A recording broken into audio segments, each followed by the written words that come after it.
Clive, have you come seeking the gift of knowledge? No. To share mine, actually.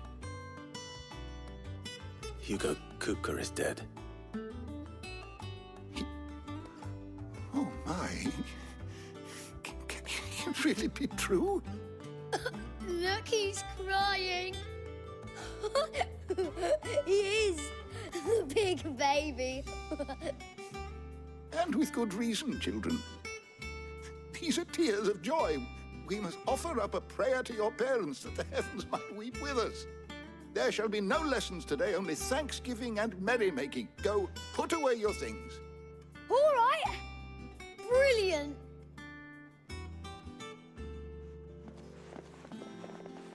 Finally, a new dawn has broken. It has. Thank you, Clive. I cannot wait to share the good news. Hippocrates. After Kupka fell, Ultima came to me. I need to know what he is. Have you learned anything? Alas, no. And not for want of trying. I have scoured nigh every historical tome in our collection and found nothing. Not even the sort of conspicuous absence that might suggest a concealment of fact. One is almost tempted to conclude that such a creature never existed. But I saw him. With my own eyes. I don't doubt that you did. Alas, it seems you are the only one who has. To others, he reveals naught. We see only that which he leaves in his wake, like some terrible force of nature beyond the ken of mortal man. A bringer of death. Whether the Ultima you met with was the being itself, or merely another projection of its power, I know not. But until I do, my investigations shall continue. Thank you. It means a lot.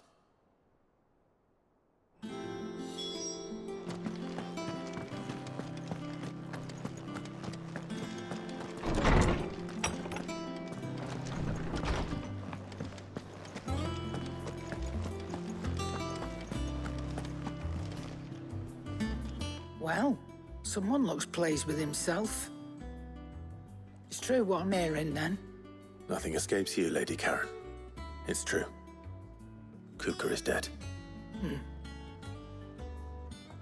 No more looking over our shoulders, then. Good. I'm starting to get a crick in my neck. Don't let it go to your head, though. Well, don't just stand there, go.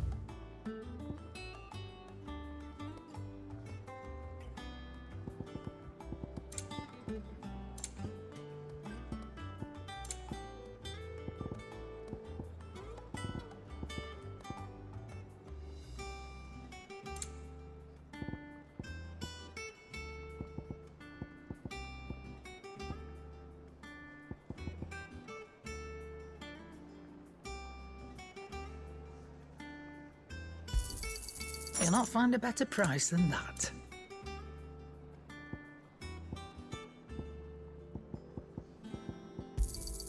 It'd better all be here. You'll not find a better price than that. Blackthorn, do you have a moment? What is it? I'm busy. I wanted to tell you that Hugo Kupka is dead.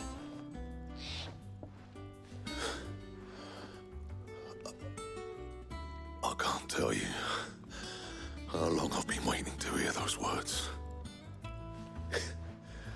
This is it then. A new beginning under a new Sid. I'll try to live up to the name.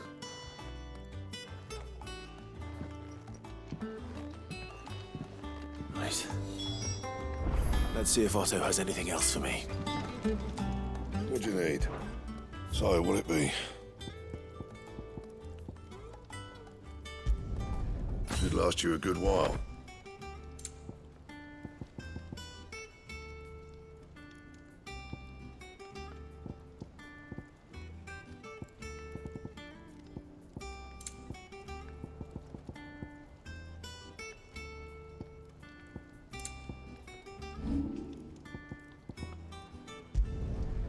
My best work, but it'll do.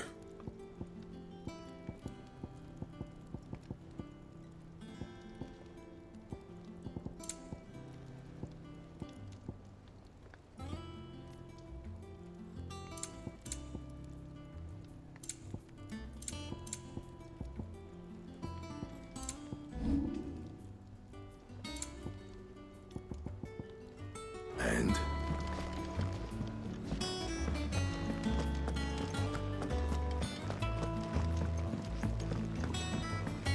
I'm telling you, it's true.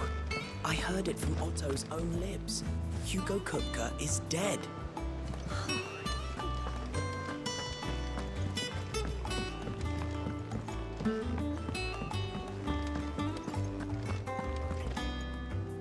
You barely sat down since you came home.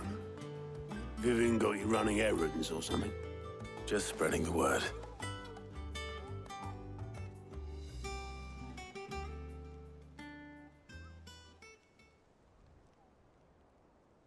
So, the professor's got a soft side, has she? I'd never have guessed. No. She was right, though. Everyone was glad to hear the news. Ah, but you ain't told everyone. I can think of plenty of friends back at the old hideaway who'd sleep more peacefully for knowing. Not least of all Sid. You should tell him. You're right. I should. And I will. Well, when you do, be sure to take Mid with you. She's been going at it hammer and tong down in that workshop of hers, trying to do her father proud. I can't remember the last time she visited the old sod's grave. Very well. I'll suggest it.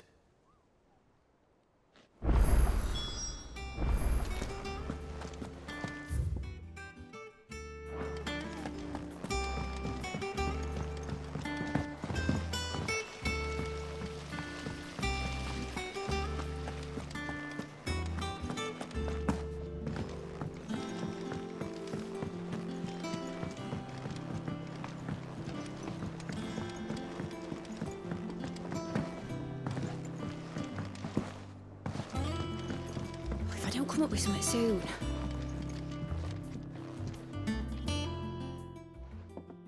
All right, Clive? What do you want? I'm going to visit Sid, and I thought you might like to come with me. Sorry, I'm too busy for all that right now. I've got to get this thermal displacement stack sorted. Thermal... Displacement stack. Here. And this is for...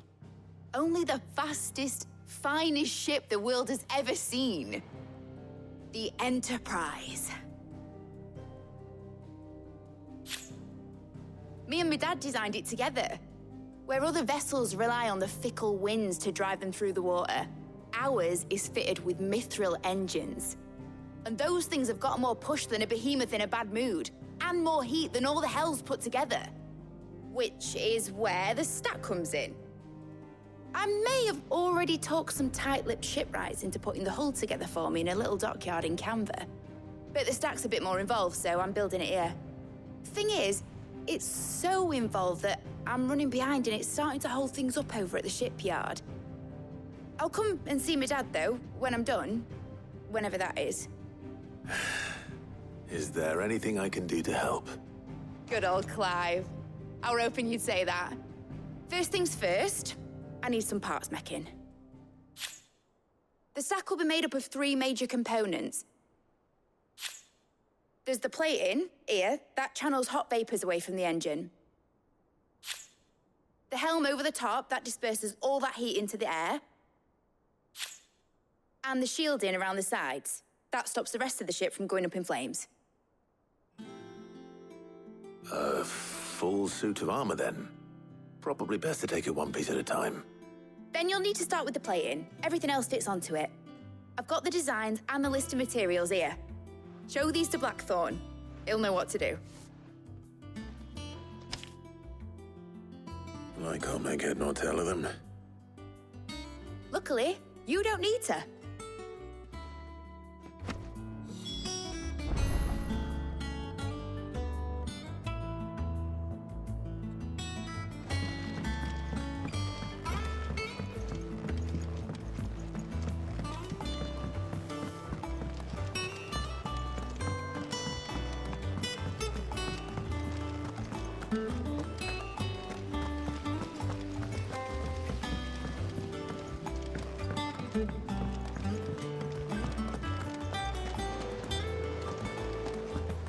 We're seeing troops amassing at any border crossing.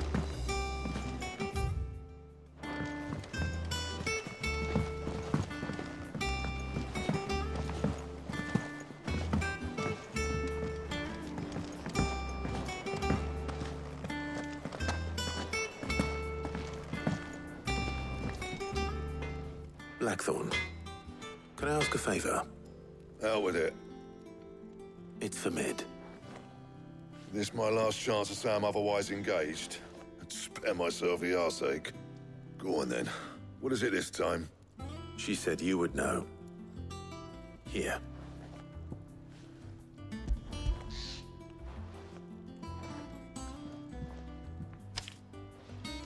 Krieger's Tates. Well, I don't know what the hell you'd want this for, but I can make it. Won't be easy, though. And I'll need help. Get Gavin Otto in here, will ya? All right.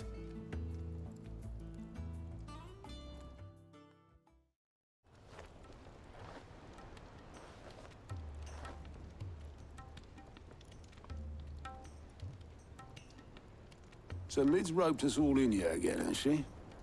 Typical. Still, if that's what it takes to get her to visit Sid's grave, I'll do what I can. And, what is it we need to do, exactly? Take a look at this. It's this plating. The usual sword grade steel won't work. We need something that can get very hot, very fast, and still keep its shape. That means an alloy. Something that won't break or buckle at the temperatures she's talking about. Which is where you lot come in. I need materials, and I've got my work cut out already. You'll have to fetch them. Now, there's a special kind of sand I'm after that you can only find out in the Valcroy. Stardust, they call it. As for the rest of the stuff, my usual supply should have it in stock. It just needs buying and bringing back here. Well, we'll get it done quicker if we split up. One of us should probably give you an hand collecting the sand. And the other can go and get the rest from this supplier. Right then. Well, make your minds up who's going where, and we can get this over with.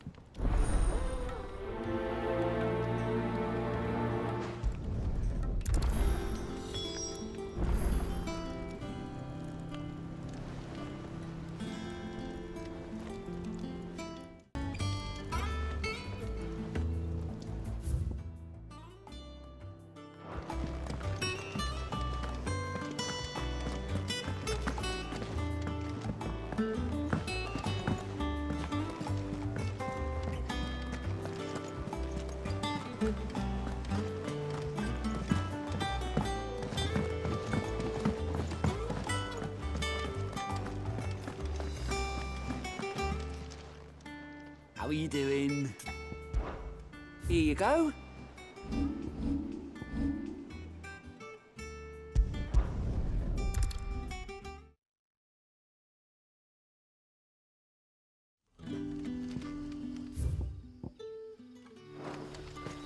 Good day to you.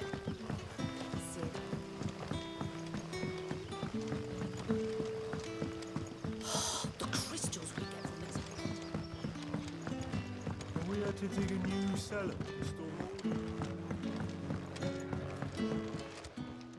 Ah, Clive. Your timing is exquisite, as always. I have a concern which you may be able to assist me with. Go on. There are whisperings afoot of shadowy figures having been sighted outside the village. Rustlings in the undergrowth, suspicious noises. My people fear that they are being watched. It may be no more than a surfeit of nerves, understandable in the current climate, or it may be the prelude to something altogether more dangerous. Given what I hope you'll forgive me calling your nose for trouble, I wondered if you might investigate.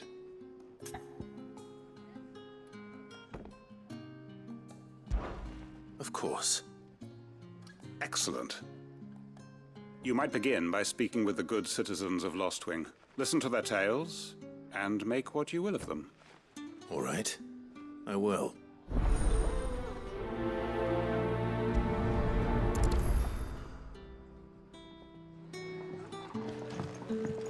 Right.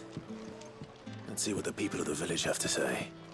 I'd better find out if this is just nerves, or something we need to take more seriously.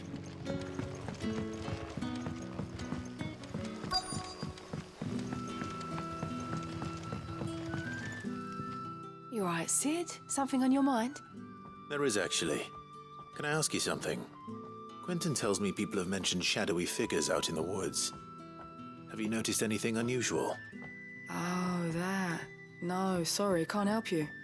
I heard the rumours, mind, from the lads working over at the vineyard, but none of them has seen anything either. All right. Thanks anyway.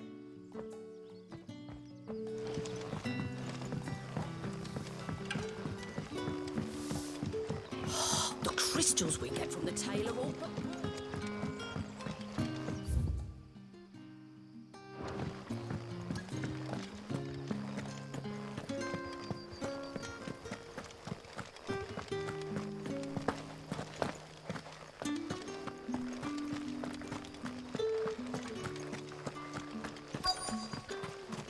Where it is, the Black Shields took a hiding from the hands of some pit. Excuse me. Quentin mentioned strange figures having been sighted near the village. Have you seen anything? Nah, not me, Gov. I heard the rumours, though. I'm here most days, right next to the gate, and I ain't seen nothing out of the ordinary. Don't worry. Any shady characters try and slip into town this way, and I'll soon come running. And shouting, most likely. All right. Thank you.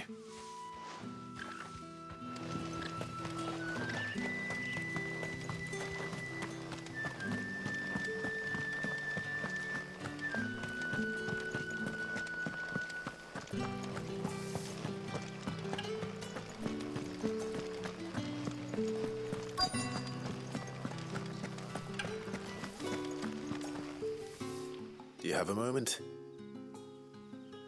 There's talk of suspicious figures in the woods. Have you seen anything out of the ordinary?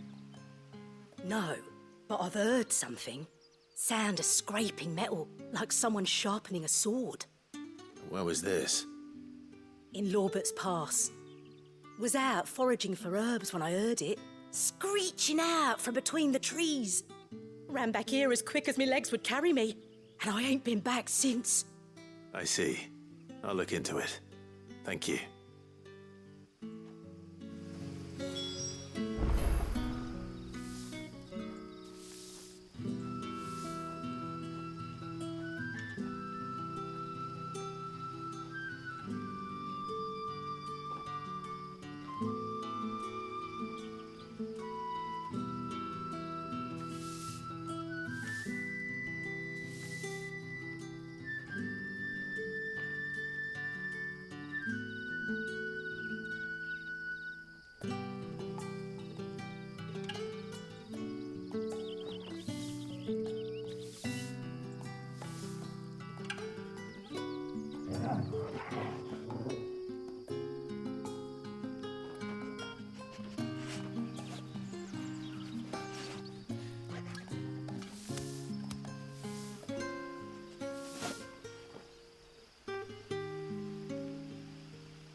Seems Lorbert's Pass is our best bet, then. What do you say, Torgal? Shall we go and investigate?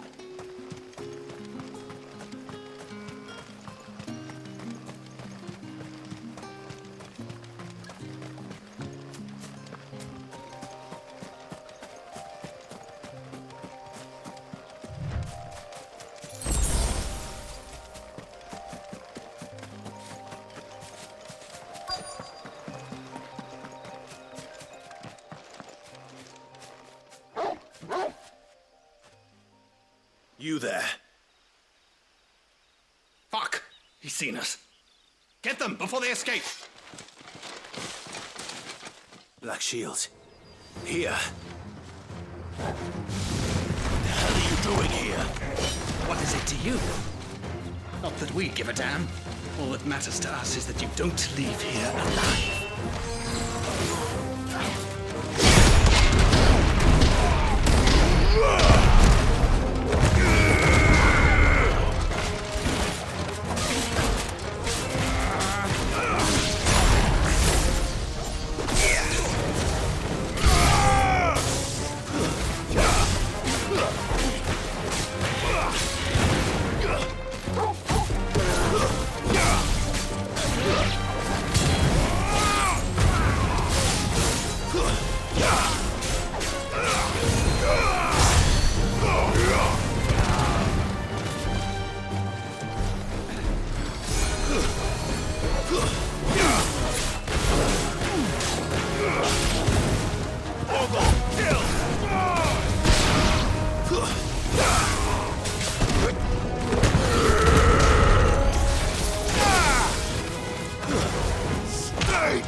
Why were they here?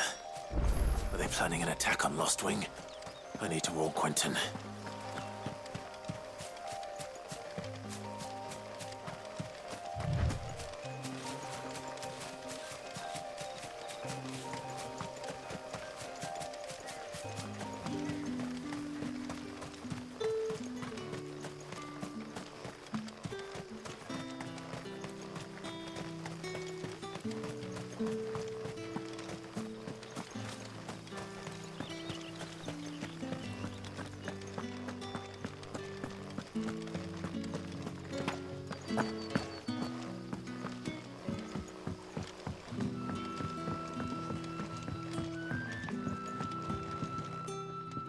Clive, how goes the hunt for our sinister figures?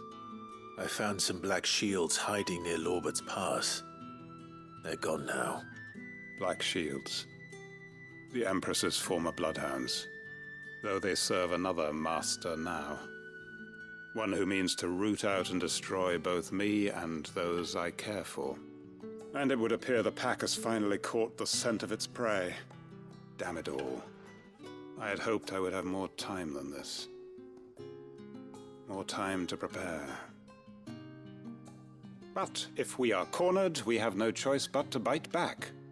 And bite back we shall. I'm sorry. You're going to need to explain. Who did the Black Shield serve now? And why would that person want you dead? Because I want him dead. Who? The former Lord Chief Justice of Sanbreque. All that I have built here is for him. I don't understand.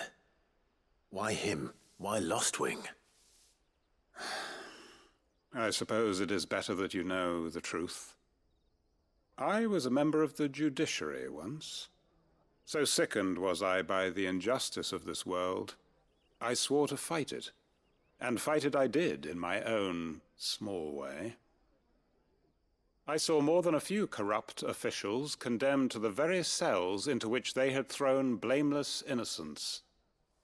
Men to whom the law was but a scourge to turn against the powerless.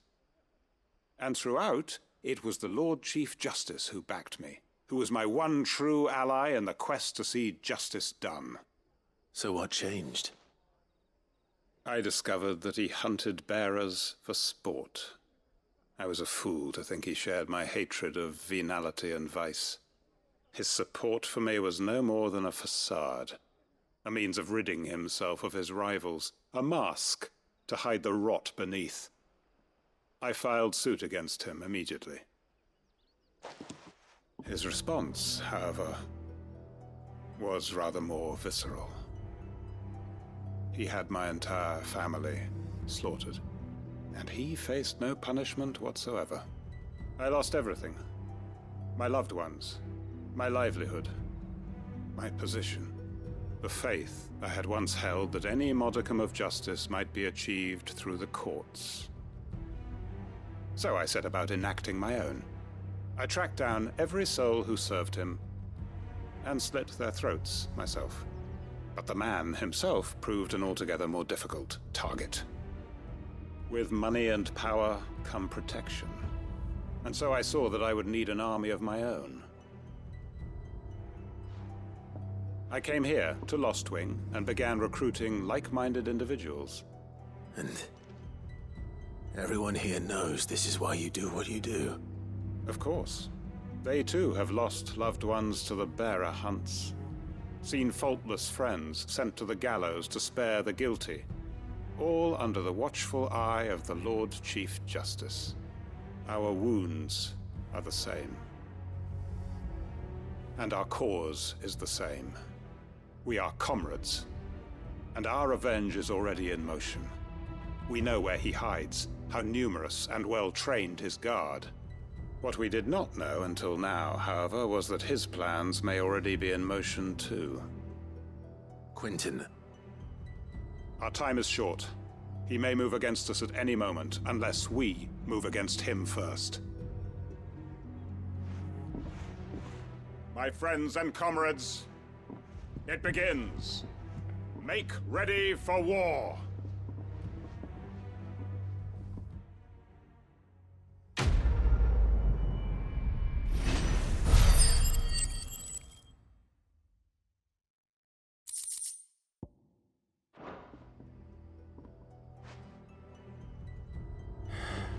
I'm not going to change his mind.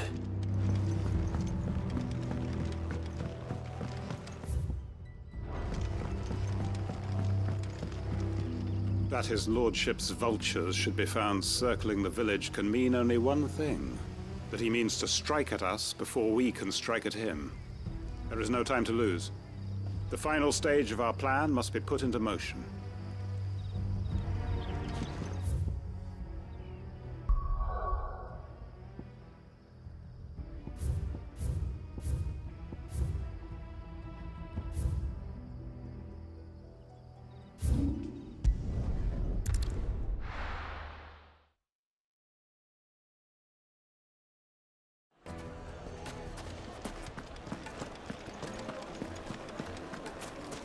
The most fragrant herbs and spices. Gone, just like that. And without so much as a by your leave. What's the matter? It's my apprentice. He up and vanished while my back was turned. I'd go and look for him myself, but I've got a bakery to run. A bakery that's now short one pair of hands. Loath though I am to rely on the kindness of strangers, I'm at a loss. Please, will you see if you can find him? I'll see what I can do. Do you know where he might have gone? I wouldn't be surprised if he was off somewhere mooning at Drake's Fang. He used to work there, you see. Poor fool left his heart in its hollow. All right. Then that's where I'll start.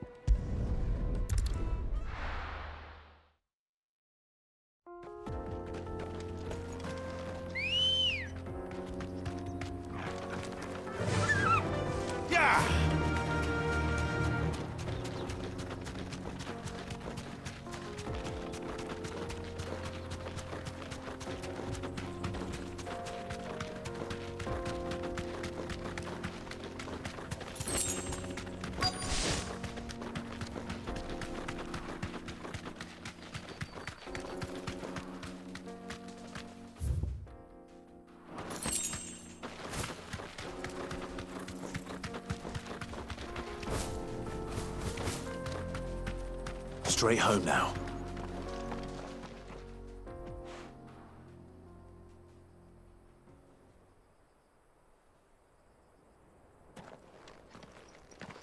Excuse me.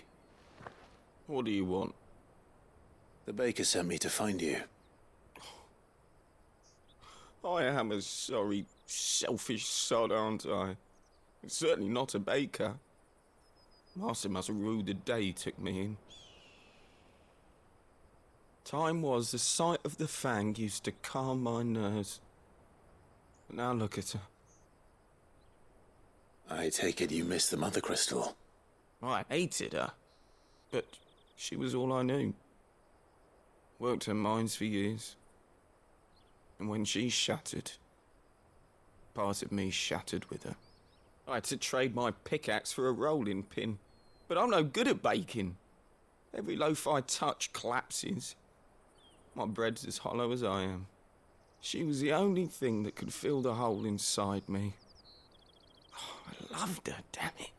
But now she's gone. She's never coming back. What am I supposed to do? I ask her. How does a shell of a man learn to live again?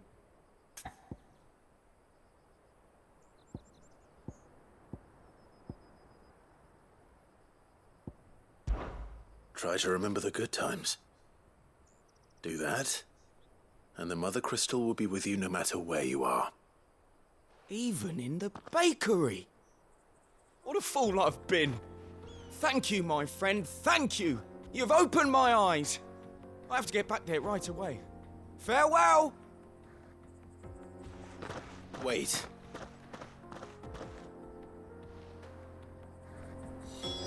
Suppose I'll be needing an escort then.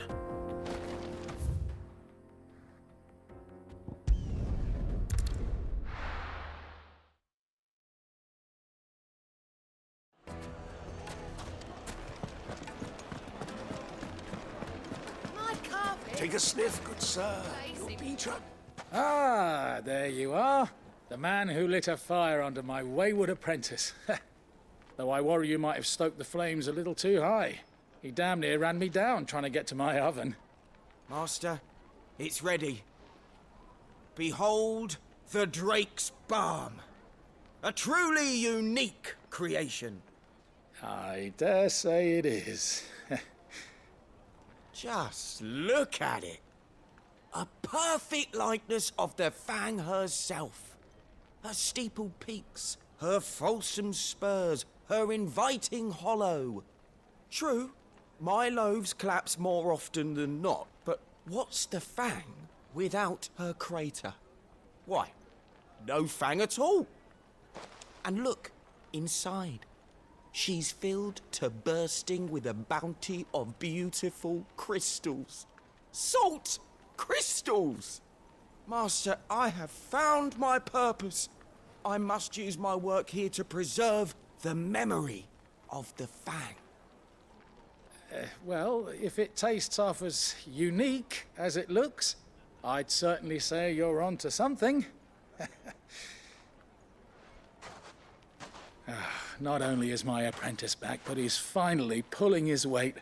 With any luck, I might even have a new delicacy on my hands. I don't know how you did it, but you have my thanks.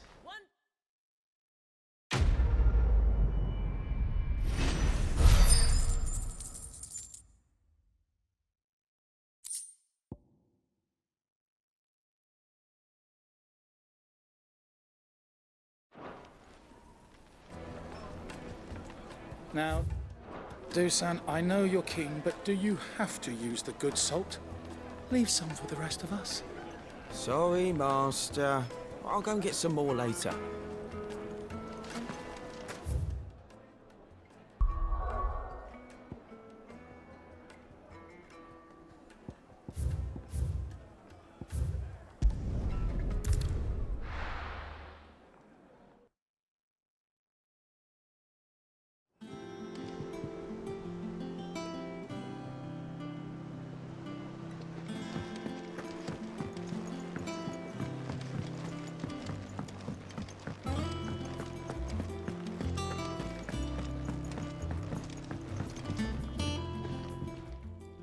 Going after the Stardust then, are you? Which one of these two lucky souls is going with you?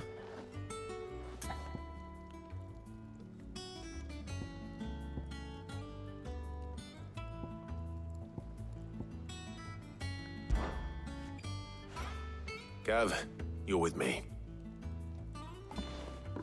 All right then. So, where do we find this Stardust stuff? There's a river that runs through the southern reaches of the Velcroy. It's the black sand that washes up on its banks that you're after. Southern reaches of the Velcroy, eh? That's down past Dalamil. I'll go and scout the place out. See about hiring us a wagon to bring the stuff back to. All right. I'll meet you by the river. While you're off having a paddle, I'll pick up the rest of this stuff from Blackthorn's supplier. Take care. You two, eh? Don't go letting them fleece ya. Fleece me? I'd like to see him try. In your own time.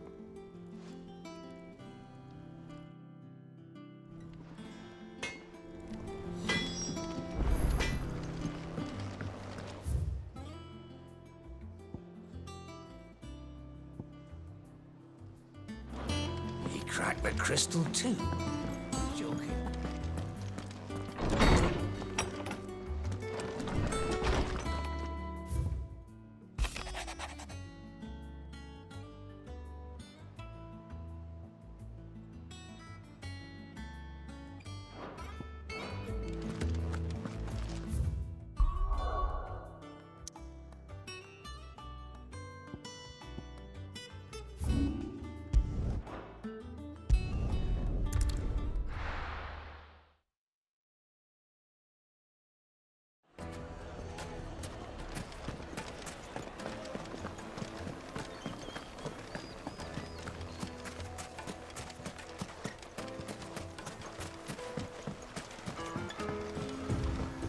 Looks like I found the river. Now where's Gav?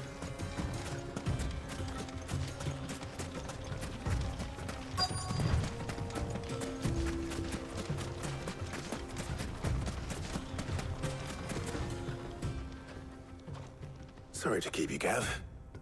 Better late than never.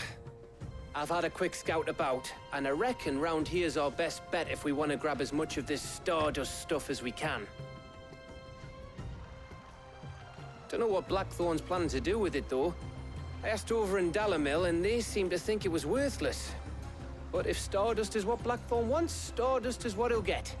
There's plenty of this stuff lying about, just begging to be bagged. Then let's get bagging, shall we? We shall. Race ya.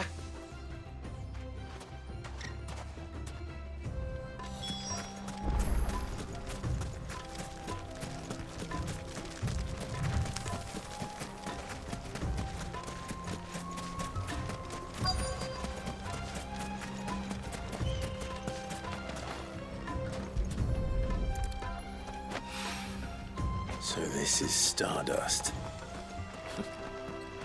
It just looks like black sand to me.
should be enough for now. Let's see how Gav's getting on.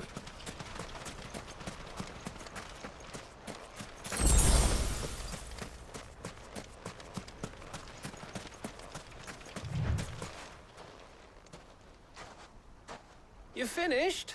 How much did you get? Enough. I hope.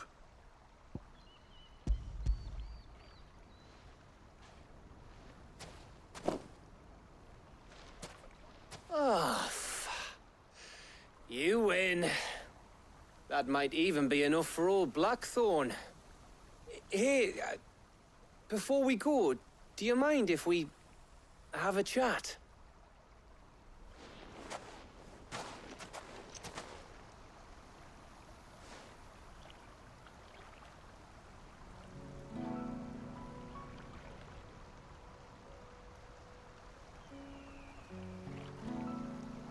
Feels like ages since we had the chance to talk. You know, man to man like. It does, doesn't it? Back when you first took Sid's name, we were talking all the time. Working out what to do in that. There was a lot to work out. And there still is. Those shoulders of yours starting to feel the strain. Hardly ever see you around the hideaway nowadays. Always on some errand or other. You can take a day off, you know. Says the man who spends most of his time behind enemy lines. Only 'cause you keep sending me there. I know I can count on you, Gav. Likewise.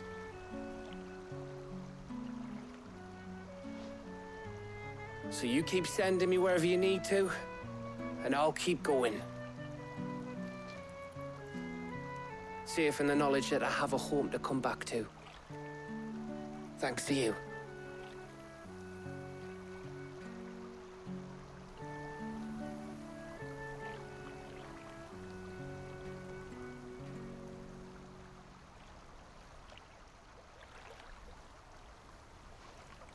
Right.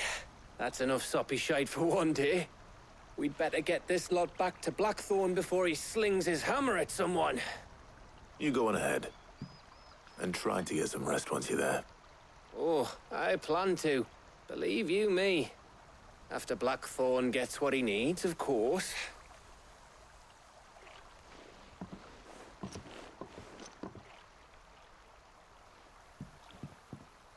Right. Ready to go home, boy?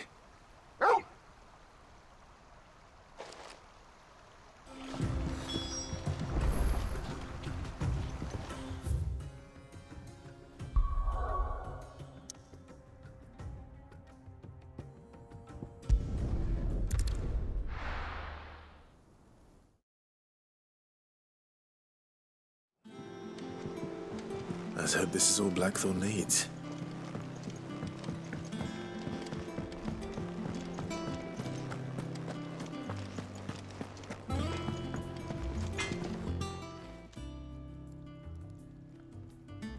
Blackthorn, got everything you need? Yeah. Yeah, I do. Cheers for the stardust. Should be enough to be getting on with. We should go out on maneuvers together more often. You know, it beats sneaking around on your Todd all the time. I'll make a start on putting this thermal plating together then. It'll take some time, mind. So if you've got other things to be getting on with, I could do without you breathing down my neck. Thank you, Blackthorn. I'll let Mid know construction's underway.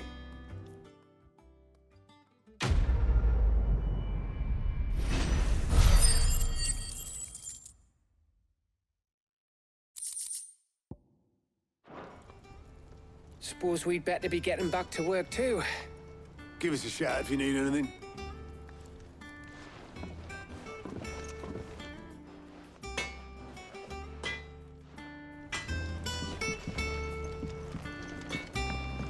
You cracked the crystal too?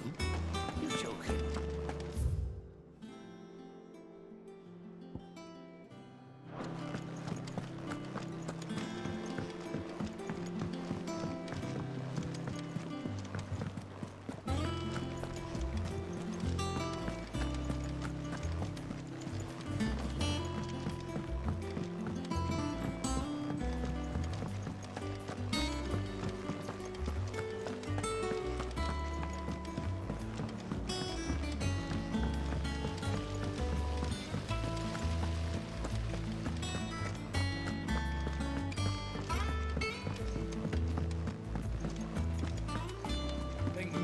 might need some help.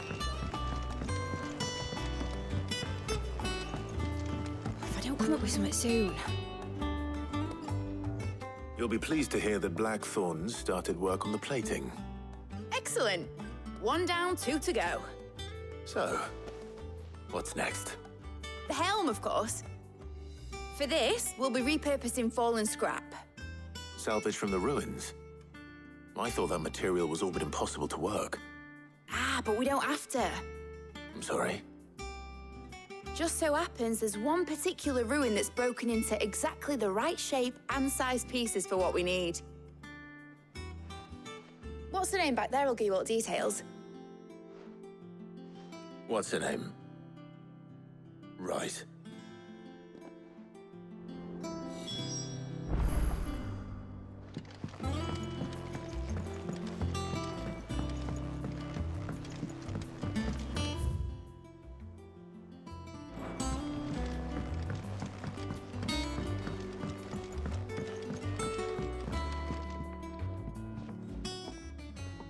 Oh, Sid, is this about the helm? Yes. Mid said I should speak with you. I'll show you the plans then. Here you see the mithril engine, in which mithril is burned to generate heat. That heat is then harnessed to produce motive force. Excess heat is dealt with by means of the thermal displacement stack, which disperses it into the surrounding air. Now, were we to rely on thermal plating alone to achieve this effect, the rate of excess heat buildup would far exceed the displacement coefficient of the plating. In other words, the reactor would overheat and eventually explode. This is where the helm comes in. It connects to the plating, you see, and serves as a sort of thermal sink to absorb all that excess energy. Our experiments have shown that fallen ceramics are remarkably thermophilic. They can withstand and absorb levels of heat far above anything we are able to make today. And not only that, they're also waterproof and immune to rust, making them the perfect material for our protective hood. Why? If sea or rainwater were to enter the reactor proper, it would vaporize instantly. The forces produced would tear the ship from stern to... You can stop there. I understand. Mid said we might be able to use parts of a fallen ruin. Where would I find it? Ah, yes. It's in Lorbert's Pass, near Lostwing. The thing is, well, I probably should have arranged to have the pieces we need brought here sooner. You see, a certain unwanted visitor has taken up residence there. It's no longer a matter of just walking in and taking them. It's, going to be considerably more dangerous than that. I see. Then I suppose I'd better deal with this unwanted visitor for you. Would that help? Oh, very much. Thank you, Sid. I'll gather my team and head there right away. We'll meet you outside the ruins.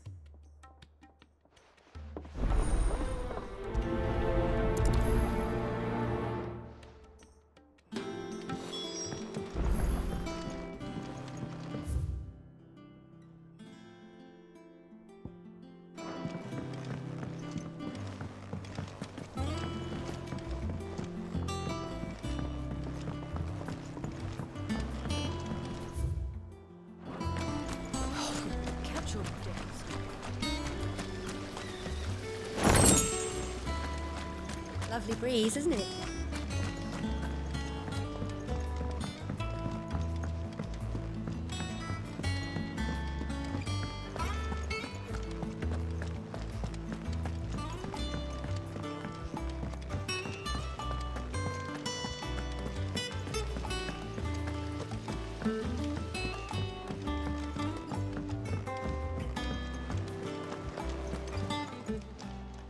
Oh, I wasn't expecting you back. Here you are.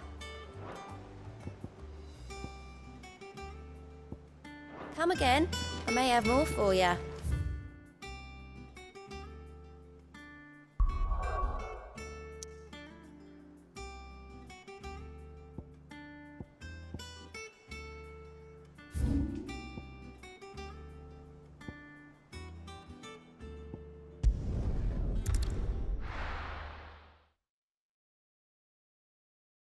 taking you all to a storehouse in the Bales. Leave anything you don't need behind.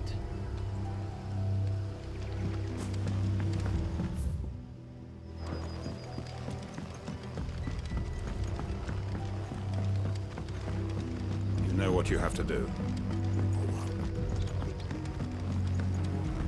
If you're ready, we leave at once.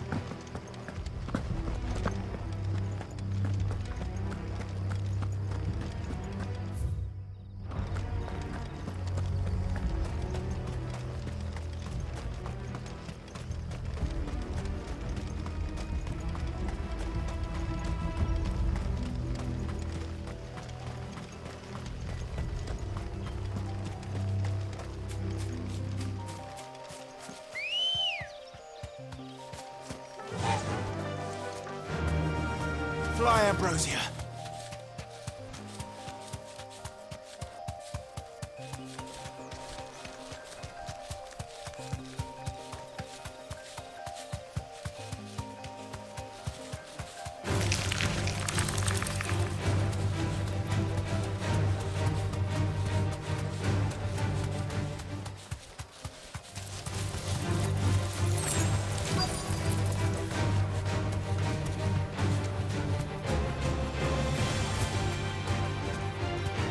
You deserve a rest.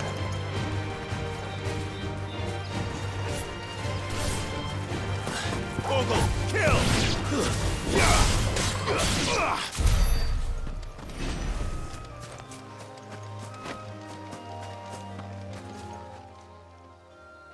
Oh, there you are, Sid. Thanks so much for coming. The, ruins are just over there, as is the creature I told you about, I'd imagine. Would you mind? Of course. I'll be right back.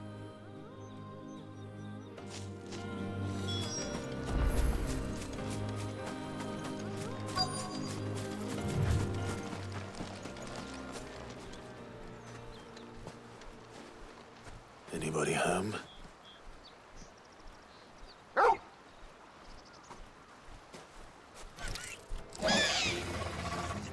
This must be our unwanted visitor. Time to go.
The things I do for you, Mid.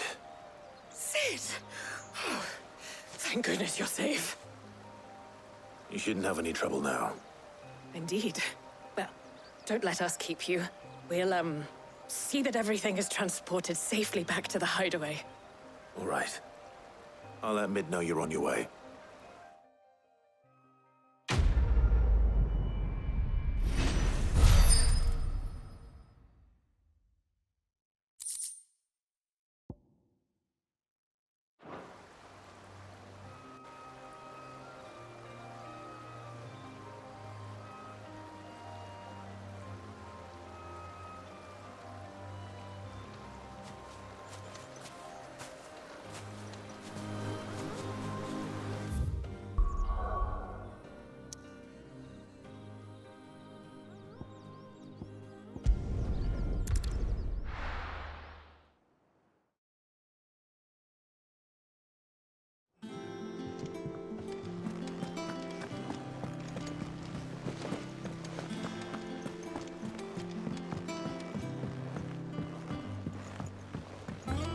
have seen troops amassing in it.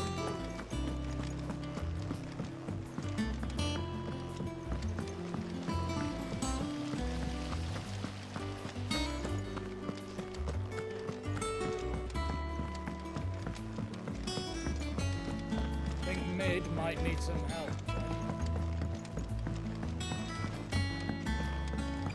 If I don't come up with something soon. Mid. Helena has recovered the material for the helm.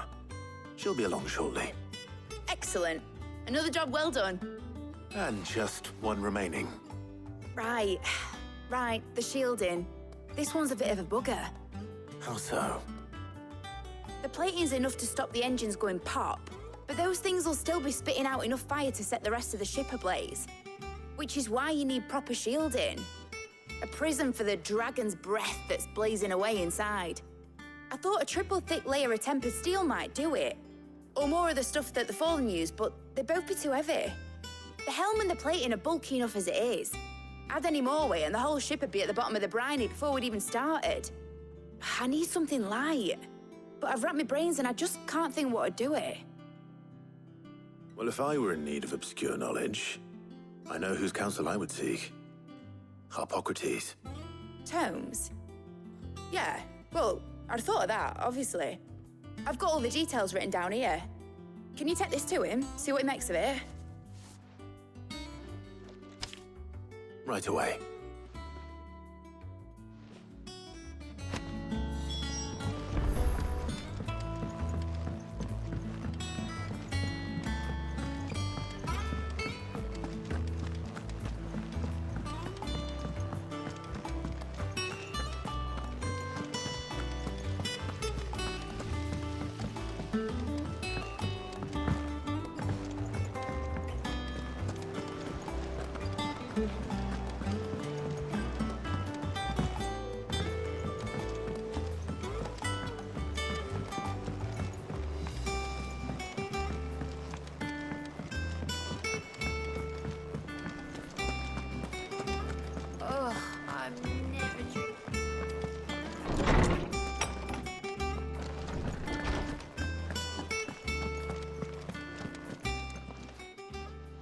Harpocrates, do you have a moment?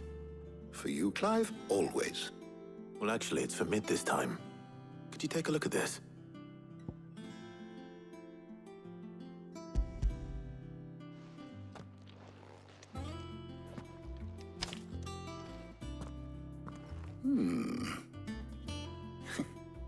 Shielding for a mithril engine. Whatever will that girl think of next? And what are these notes around the edges? She has some specific requirements for the materials.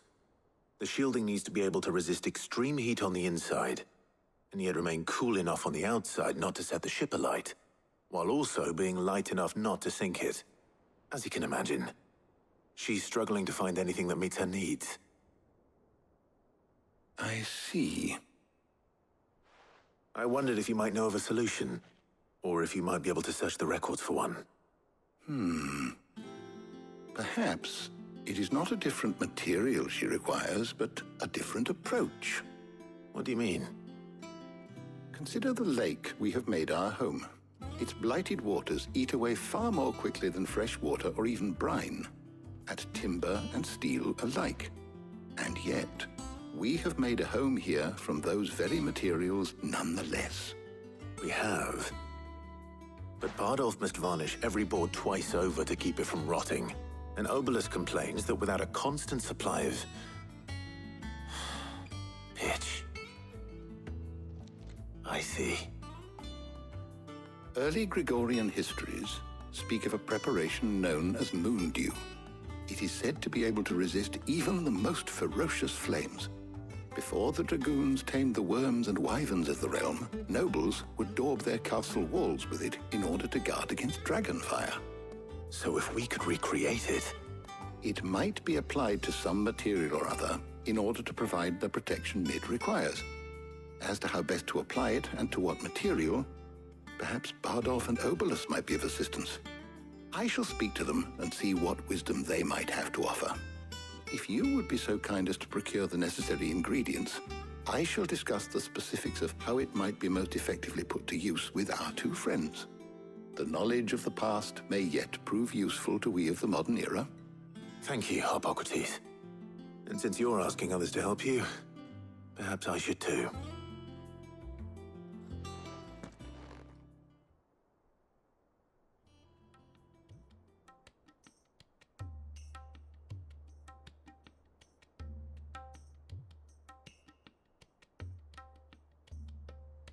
So you need a hand, do you? We do. I'll be heading to market for the ingredients we need. I could do with some help. And some company, too. The other can assist me in researching how best to prepare the shielding itself. Can we count on your aid? Always. Well, if Jill's game. Thank you.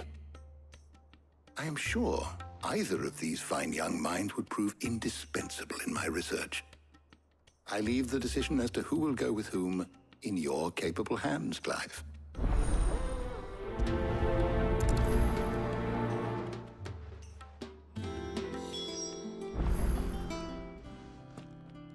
So, Clive, have you made your decision?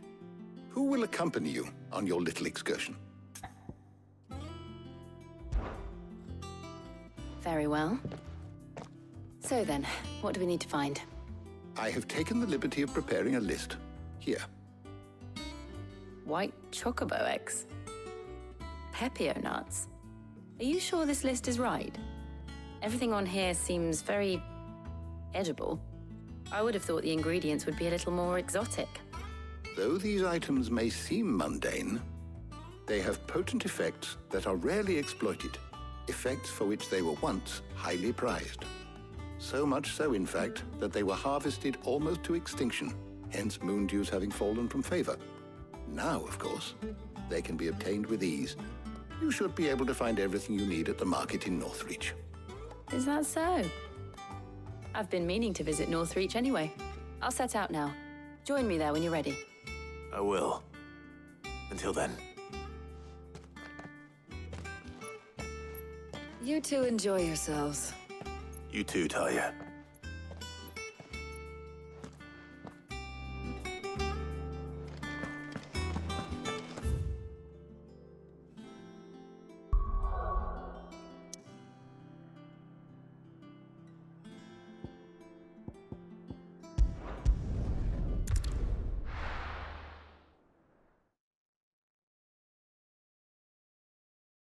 Now, where's Jill?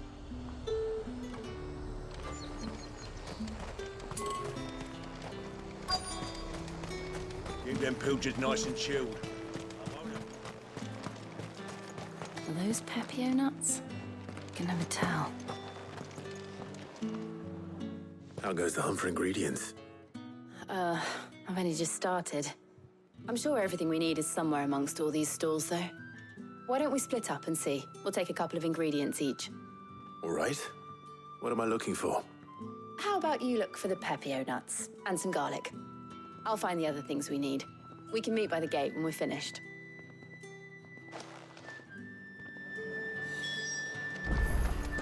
Up! You'll not find a bruised fresh cuts. Come and get them before they're gone. We haven't much, but you're free to look. I hope it's to your liking.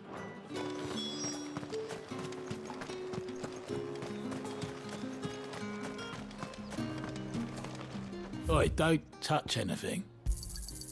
Go on, take it. Thanks for nothing. That's everything. Let's see how Jill's getting on. Welcome, welcome.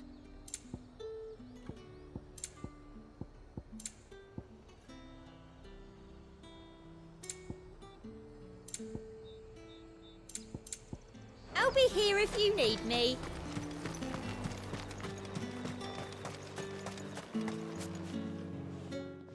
Did you find everything? I did. Here.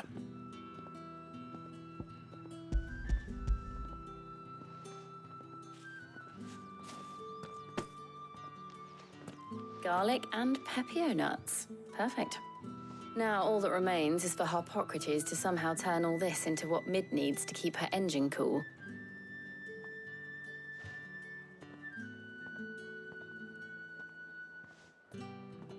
But before we head back, would you walk with me a while?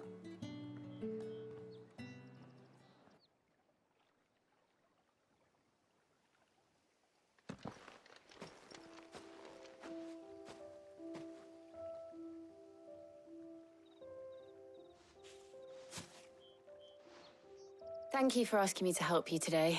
It makes a nice change. It does. It's good to get away from all the battle and bloodshed for once. Just being here reminds me of when we were children. Do you remember? Walking down Market Street in Rosalith, taking in the sights and smells. How could I forget? What with Torgal's antics. Remember how his nose would prick up at the scent of sausages? He'd go racing away and we'd have to go running after him. We wouldn't catch you now, would we, boy? Is there anything you wanted to buy for yourself while we're here? There was, yes. Well, sort of. Molly in the kitchens told me about a place that sells particularly good pies. Thought you might like to share one with me. I would. Thank you. And I saw some bread.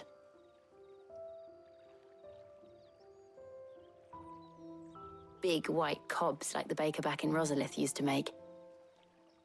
What do you think? I thought we might get some soup to dip it in. But then I tried a slice of the butcher's dry-cured ham and it was just... oh. You all right? Sorry. It's just... you're right. I really do feel like a child again being here with you.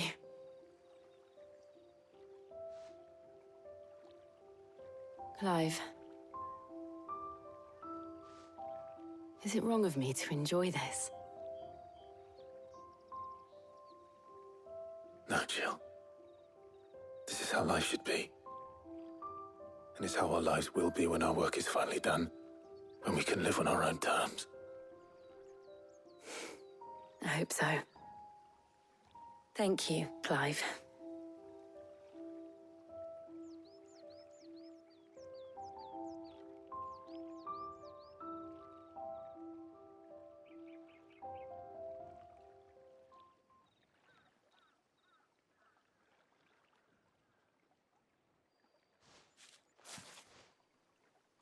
Well, I suppose we better be getting back. I need to give these ingredients to Harpocrates and Talia. I'll see you at the hideaway. Take care. I will. You too.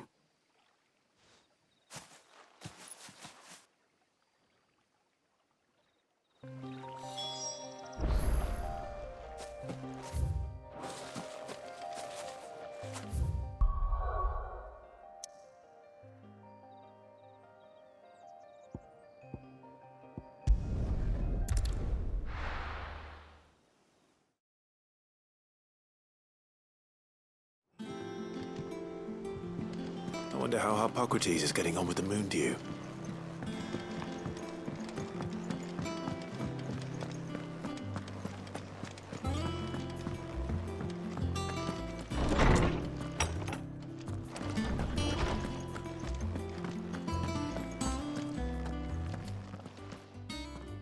How's work on the shielding progressing, Harpocrates? Well, very well indeed. And thanks in no small part to your kind assistance. I was just explaining to Talia how we might best go about preparing the moon dew. And now that we have all the ingredients, we may begin. You can count on me. I've mixed more than a few mysterious concoctions in my time. I'm sure you have. What about the shielding itself? Work is underway, under the watchful eyes of Bardolph and Obolus. Apparently, it'll be ready soon. Thank you. All of you. Right then. Jill, would you join me in the infirmary? Many hands make light work and all that. Of course.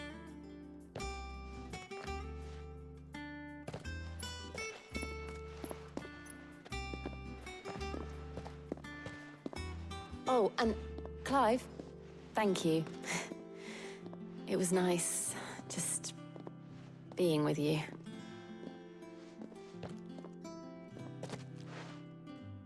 It appears our work here is almost at an end.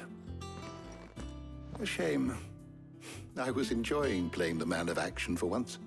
When both the shielding and the moondew are ready, it will merely be a matter of applying the one to the other, followed by a rigorous process of testing and retesting, of course. Perhaps someone ought to warn young Mid of that. Leave it to me. Thank you, Hippocrates.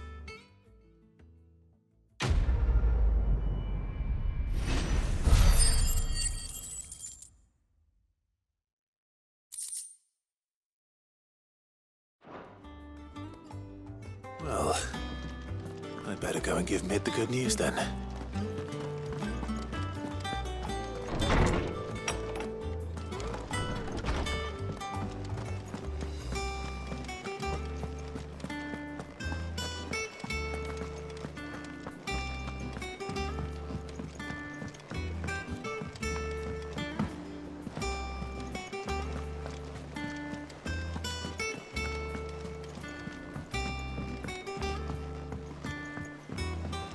We're seeing troops amassing at every border post.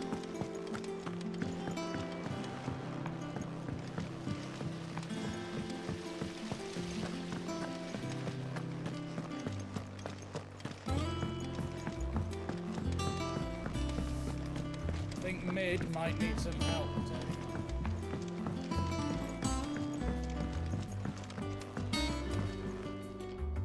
Sorry to keep you waiting, Mid. But you'll be pleased to know that work on the shielding is underway. You found something for it? In a manner of speaking, Hippocrates knew of a substance that's highly resistant to heat, a coating that should provide the protection you need. He's supervising the construction and testing of the shielding as we speak. Brilliant! I knew you wouldn't let me down. Don't thank me. I'm just the errand boy. Right then, better start working out how to bolt all these bits together. To the Black Hammer!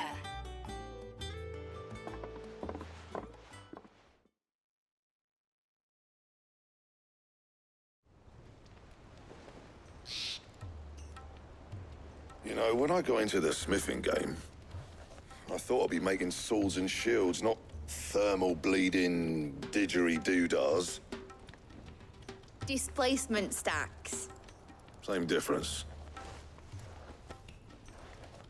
Whatever you call it, I ain't putting it together in here. It's cramped enough as it is. Let's take this outside. Mid, you get all the parts lined up on the deck. I'll take care of the rest. On my way! Oh, and bring me the biggest hammer you can find. This is gonna require some precision walloping.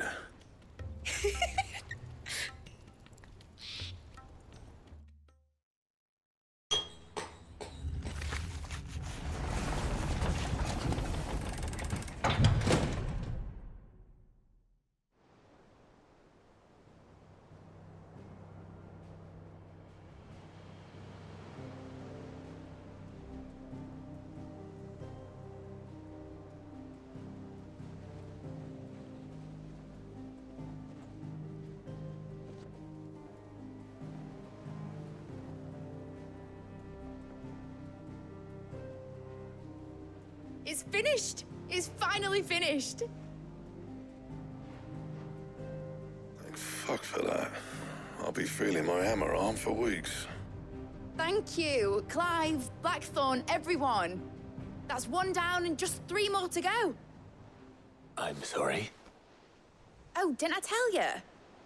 The Enterprise has 4 mithril engines, and we'll be needing a displacement stack for each. You don't mean... Don't worry.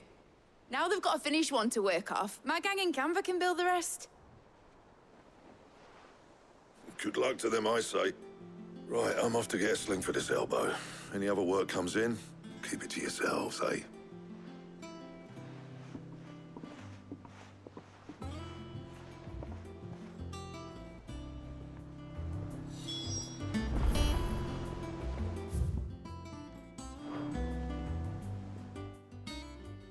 What's the matter? Nothing. Just daydreaming. Thinking about the Enterprise sailing off over the horizon to shores unknown. Searching for a land untouched by the Blight. Just like me and my dad planned. So if the worst came to the worst and every scrap of soil in the twins turned black, we might still have a chance. That's what she was meant to be. You see, one last chance just in case we needed it. But now she's so close to being finished, I've realized I don't want her to be that. I don't want her to be just a lifeboat for us to cling to if things get desperate. I want people to sail aboard her by choice, not from the lack of it. In a world where we're not just trying to survive, but where we can actually live. I'm working on that. And I'll do everything I can to get you what you want. Don't you always? All right. My mind's made up. As soon as the Enterprise is fit to sail, I'm putting her under your command. Sod our plans, I'm trusting in yours. Are you sure about this? Something tells me it's what my dad would have wanted. He'd be proud of you. You were gonna visit his grave, weren't you? I was. And you can come too now that your little project is finished. Right. There's just one thing I need to finish up first. Won't be a mo. All right. I'll let Otto know you're coming. Meet us in the mess when you're ready. Aye, aye, Captain.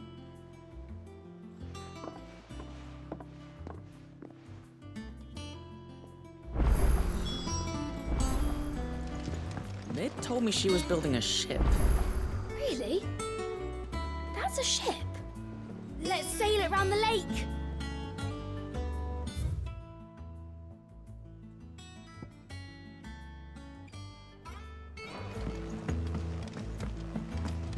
Is that the thing Tomes helped to build? Yeah. He said it was some sort of chimney.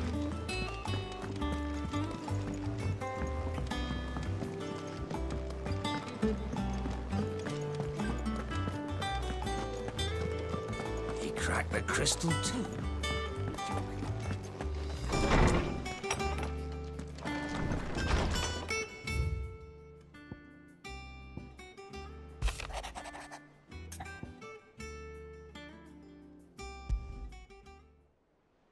Trouble with the ledgers. Shouldn't he be asking Otto for help?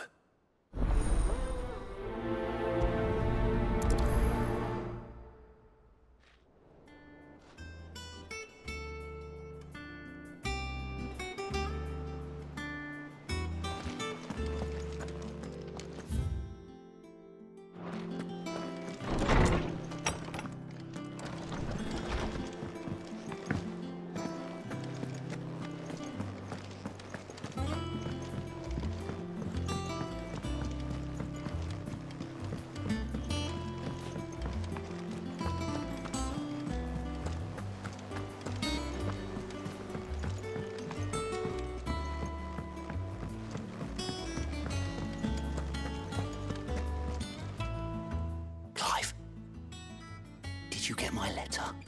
That's why I'm here. Shh. Otto might be listening. Is this better? A little. Listen. I've some bad news. It turns out the Hideaway may be slightly behind in its payment to certain lenders, and it's maybe my fault. But I swear to the goddess, I thought I had the numbers square. Sadly, that square turned out to be more of a circle. Zero, you might say. I can straighten it out, I swear, but it's gonna take some time, and I'm gonna need help keeping it from Otto. Bit late for that, I'd say. There you are! What a surprise! So let me get this straight. You forget to pay our lenders what they're due, and instead of coming straight to me, you get Clive to come to you. And I hope he'll dig you out of the hole you've dug for yourself. Clive, the man in charge of the place you've been cheerfully trying to bankrupt. And you thought this was a cunning plan. Why? Well, who needs paying? Oh, just Martha. And the dame. and, well, Lady Karen, but only 500 talents. We owe 3 of our most trusted friends 5 million gil. Each. 5 million each. They lent us the bulk of the money we used to rebuild the hideaway, you see, and, well, I must have made some sort of oversight. Those ledgers were my responsibility, and it was my decision to entrust them to you. This is my fault. Do we have that much to hand? I can always ask my uncle. No, we don't. And no, you won't. We've lightened Lord Rosfield's purse enough. After the king's ransom we had off him, he deserves better than to see our begging bowl. Besides, we'll need to learn to stand on our own if we're gonna make this work. All right. But that doesn't mean you have to shoulder the burden yourself. Is there anything I can do to help? There might be. How'd you fancy taking these to Martha and the dame? Rocks. Rocks, he says. Worth 1,000 talents apiece, these are. A little something Sid and I set aside for when times got lean. And I reckon 15 million in overdue debt probably qualifies. I just hope our associates' eyes are a bit more discerning than yours. I'm sure there will be. Should be me making the rounds, really.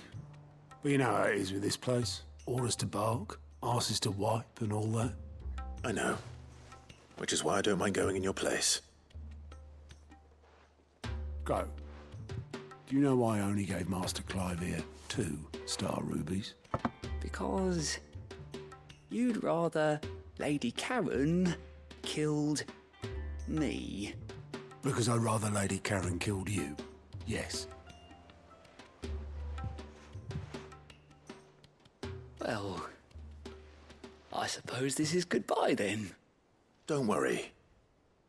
I'm sure Karen will understand. Really? Do you think so? No, I don't.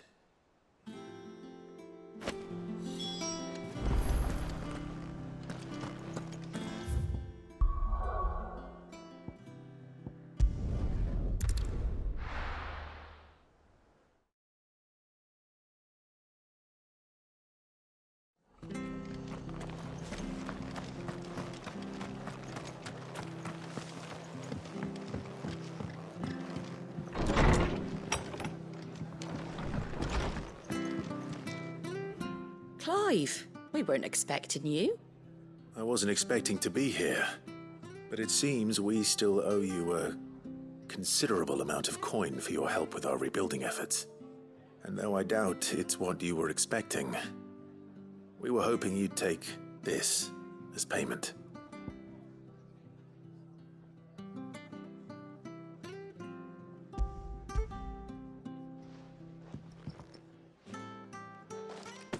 A star ruby? I can't accept this. It's worth at least twice what you owe me. More if you can find yourself the right buyer. Think of the difference as interest. Interest? If word got out I charged that much, no one would ever borrow from me again. Anyway, why are you the one here asking me about this? I'd have expected Otto. Bit much sending the Lord Marquis out to settle your debts, isn't it? The old goat working himself to death again. Something like that. Most days I think he's the only reason the hideaway's still standing. Same as always, eh? Back when the place was nothing but a twinkle in the eye of a recently retired Lord Commander, word is he was the first one Sid reached out to. Probably knew that without his strong arm and level head, the idea would never get off the ground. Sid may have been the face of the hideaway, but Otto's always been the backbone. And when Sid passed away, we were all worried that would be the end of it. That Otto would just give up. His death was hard on everyone. But it must have hit Otto hardest of all. But he didn't give up, did he? Quite the opposite, in fact. If I recall, he was the one who nominated you as Sid's replacement, and rallied the rest around you. I reckon what he saw in Sid, he saw in you too. And don't we all? Doesn't hurt that you're half as stubborn and twice as handsome, neither. That, and you keep good company. I suppose I do.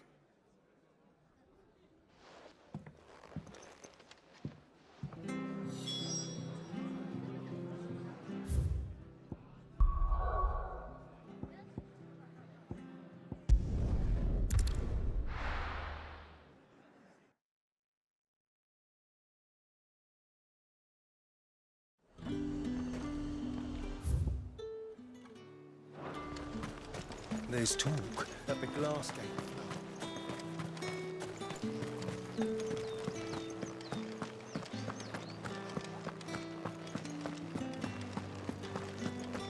Did you hear? The gates to heaven. I want to see you again. What am I going to do without sweet water and oil of talc? Still no caravan from the Dominion's parfumeries yet, then? Milady, I come bearing gifts. Gifts? Whatever is the occasion.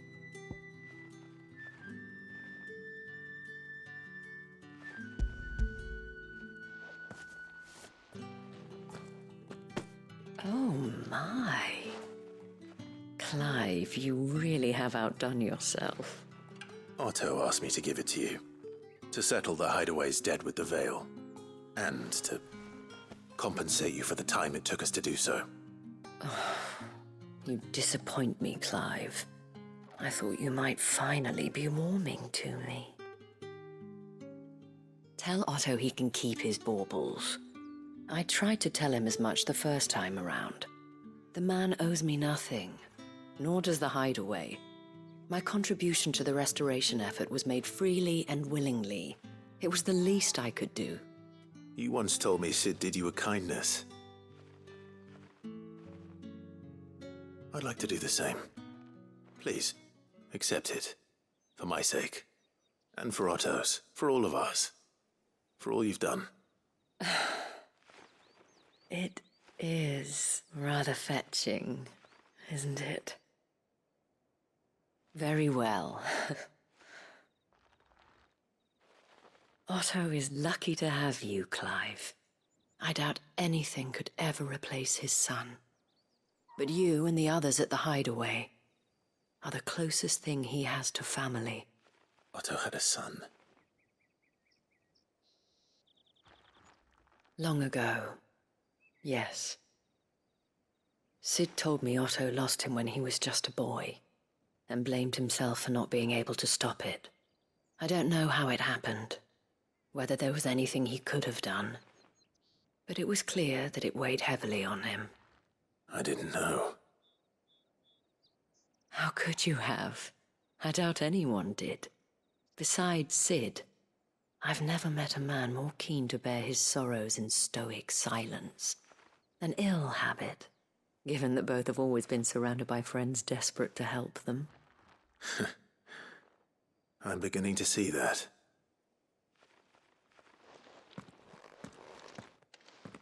Go will want to know the stones were delivered. If he's still with us.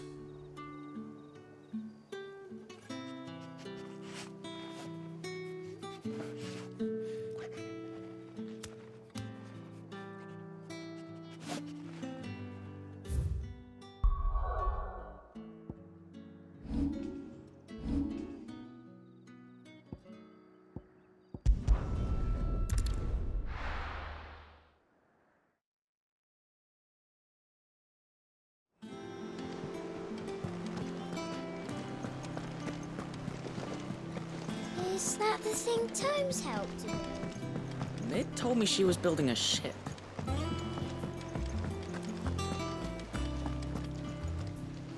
Goat. Still alive, I see. So Lady Karen accepted the ruby. Ah, about that.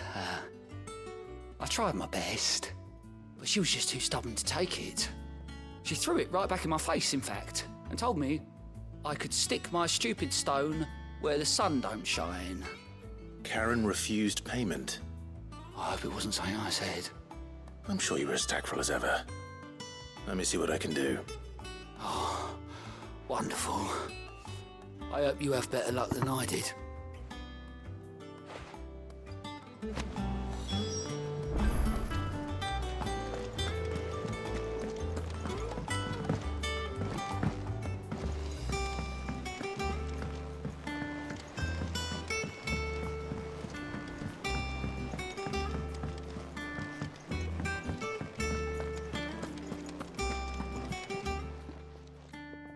Lady Karen, Goad tells me you weren't happy with our offer. Would you prefer the debt was repaid in coin? What debt? I don't recall lending any of you lot me hard-earned gil.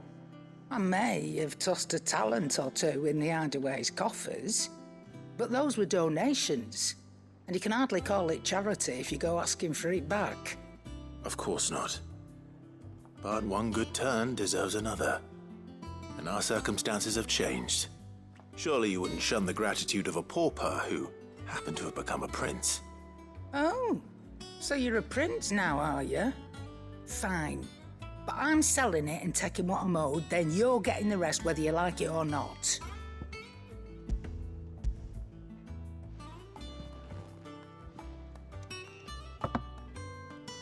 Where'd you even get this? A decent trader might nab 1,000 talents for a star ruby. A canny one, meanwhile, might claim it were nicked from the belt of Sid the Outlaw himself and ask twice as much. Might be I already have a buyer in mind. Might be you even know her. A fine continental maid whose beauty's only eclipsed by a guile in commerce. You wouldn't mind, would you? Not at all. Just be sure to tell her that it's always a pleasure doing business.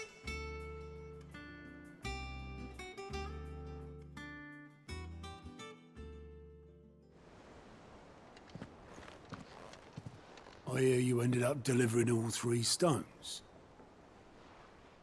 Thanks to this lump. I sometimes wonder what I pay you for. Speaking of which, I still haven't been paid last month's wages. Oh, so you remember what's owed to you then? Get your ass behind that disc of yours and don't get up before those ledgers are square. Right away.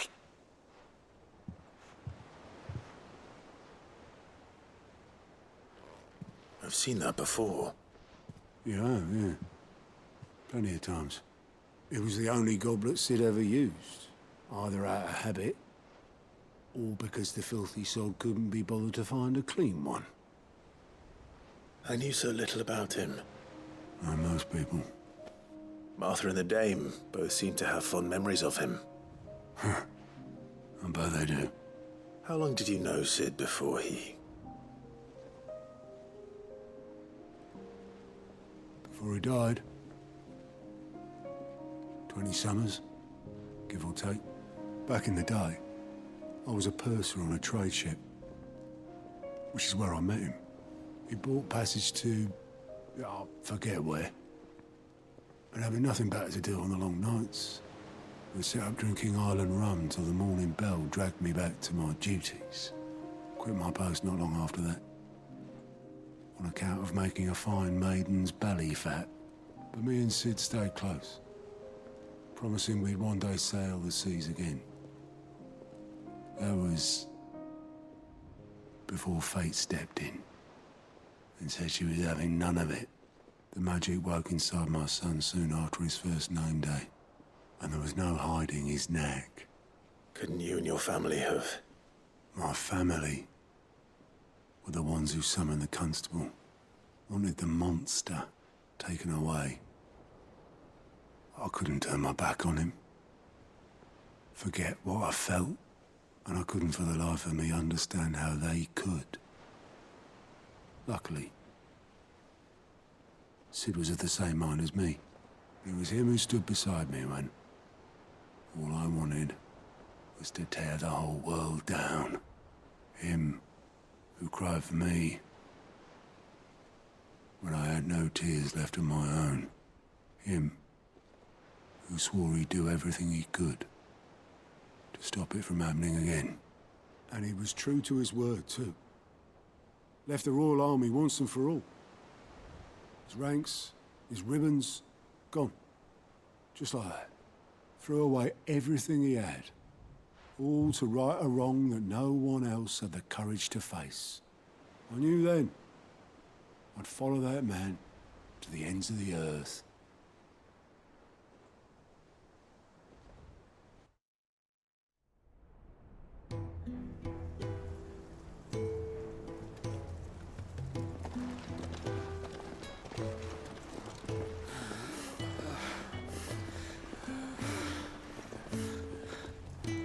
He was always too clever for his own good, was Sid. Saw the world for what it really was, while the rest of us were content to go along with the lie we were shown. And it can't have been easy, bearing that burden alone.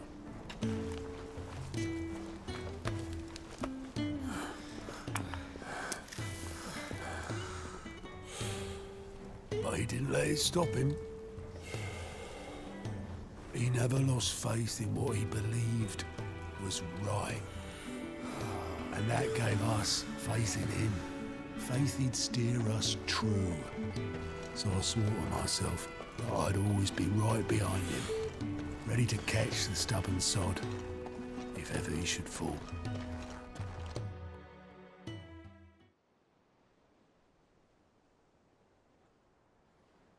But I couldn't even do that.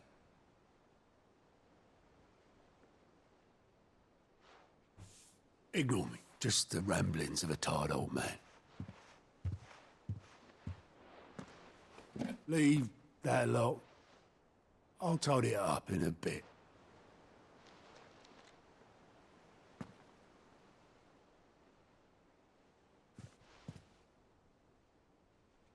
This is Sid's handwriting.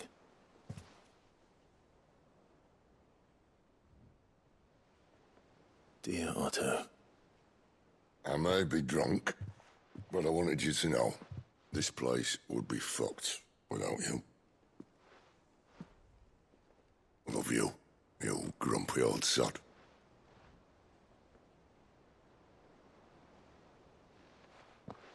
This note. What about it? Sid was right. Without you, we'd all be lost.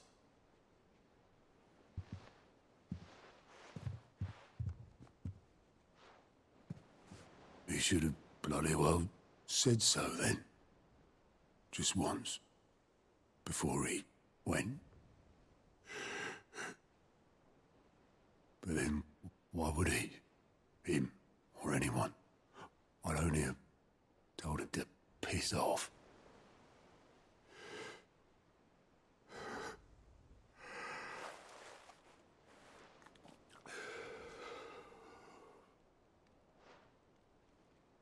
You're wrong, though. Both of you. It was never just me keeping the hideaway afloat.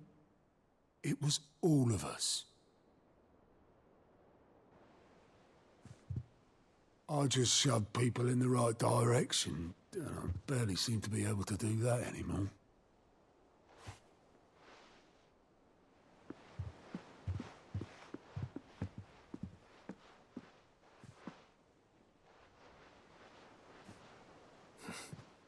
Would you rather goat at the helm? Well, maybe I've got a few more years left in me. I'm going to hold you to that, Otto. Before you go, Sid would have wanted you to have this. But that's... This'll do me just fine.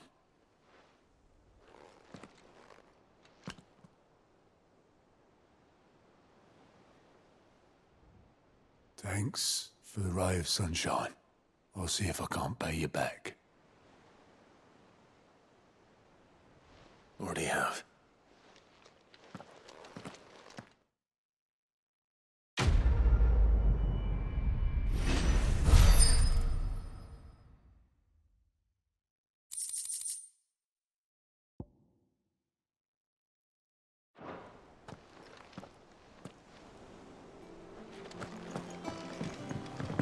Mid told me she was building a ship.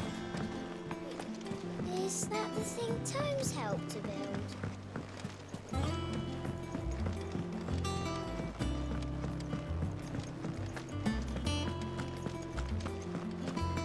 We cracked the crystal too.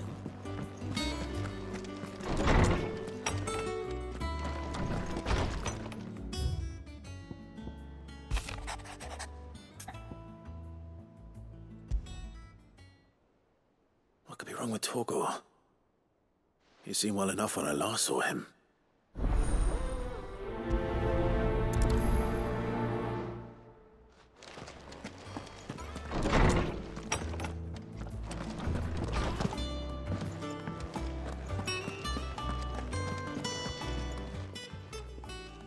I got your note. You think something's wrong with Torgor? So you can read. Congratulations. But I didn't say I were wrong with him. I said something weren't right. He's not been eating me treats. He used to love cracking the bones from Molly's boiled brown, but now he won't so much as look at them. Didn't like him. Which is why I'm of a mind that his mind's on something else. You've not been working him too hard, have you? No harder than usual. Is that it, boy? Do you need a rest? What was it you said he was? A frost wolf? That's what the lawsman seems to think. Then maybe this all has something to do with whatever it is that's woken inside him. I suppose things have been different since Rosalith. Perhaps Hippocrates knows something. Instead of everything, you mean? Perhaps.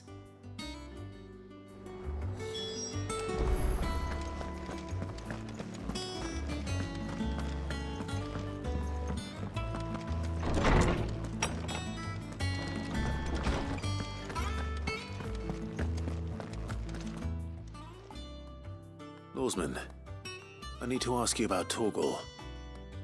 Something's not right with him. He isn't ill, is he? I don't think so. But according to Lady Karen, he seems to have lost his appetite, which is certainly a new development. She says he's hardly been touching his bones of late, and she believes it may have something to do with what happened at Rosalith Castle. I rather think she might be right, though not about his appetite. All canids are instinctively inclined to crack open bones for the rich marrow that resides within, and I see no reason why a frost wolf should be any different. Accordingly, I suspect it is not a lack of appetite that afflicts Torgor, but a surfeit of it. If we assume that his newfound magics require additional nourishment to sustain, it may well be that the bones Lady Karen is accustomed to providing are no longer sufficient. Frost wolves, after all, habitually prey upon far larger animals, whose bones may yield altogether different nutrients. As to where one might find a suitable substitute, some antelopes that graze the meadows of eastern Rosaria have been known to grow to a size more than double that of their lesser cousins. I don't recall ever seeing any that large. And little wonder. The oldest and largest such creatures rarely leave the safety of the highlands for fear of predators. The last elder antelope sighting I recall hearing about took place near Cressida, and that was long before the village was abandoned. Even so, it seems like a good place to start. Good hunting, Clive.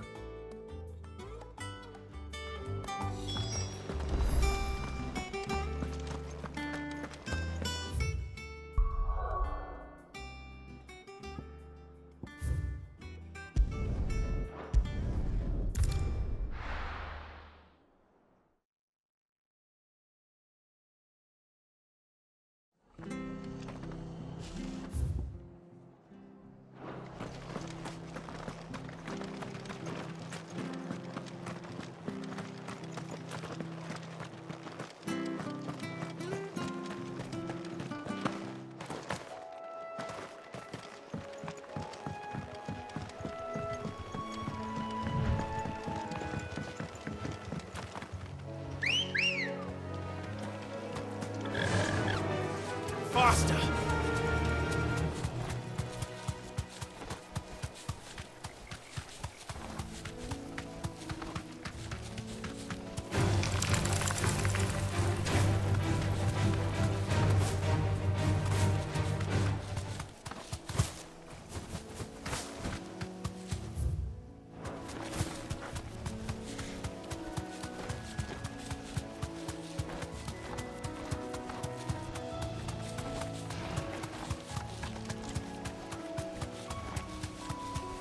is certainly quiet.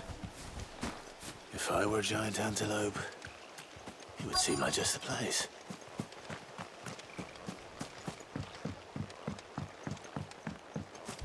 I doubt we'll find one bigger than that. You hungry, Torgal?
Now,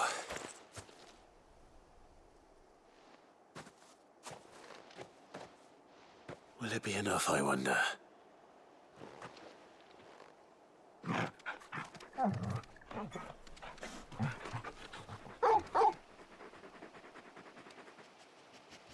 I say that answers my question, which means we owe the lawsmen our thanks. You're just a big puppy, aren't you? A very big puppy.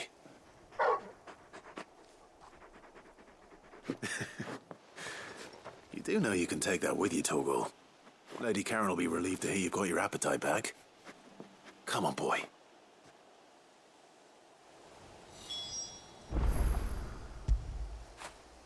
Now feel good, boy.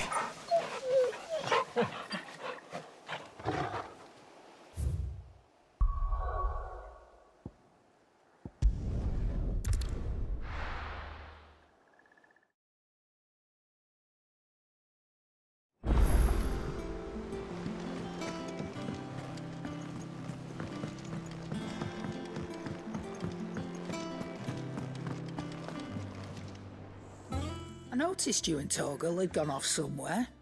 Take him for a walk, did you? You could say that.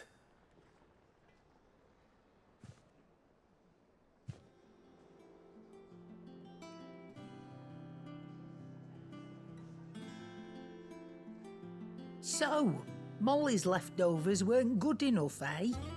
That'll teach me for treating you like you're still a pup.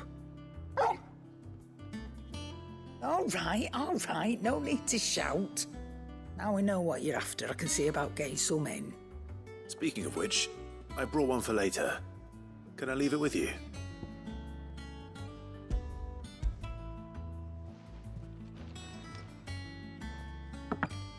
You can, aye. I'm nice like that. In return, you can thank Tomes for me. The bloody know-it-all. I was just on my way to see him.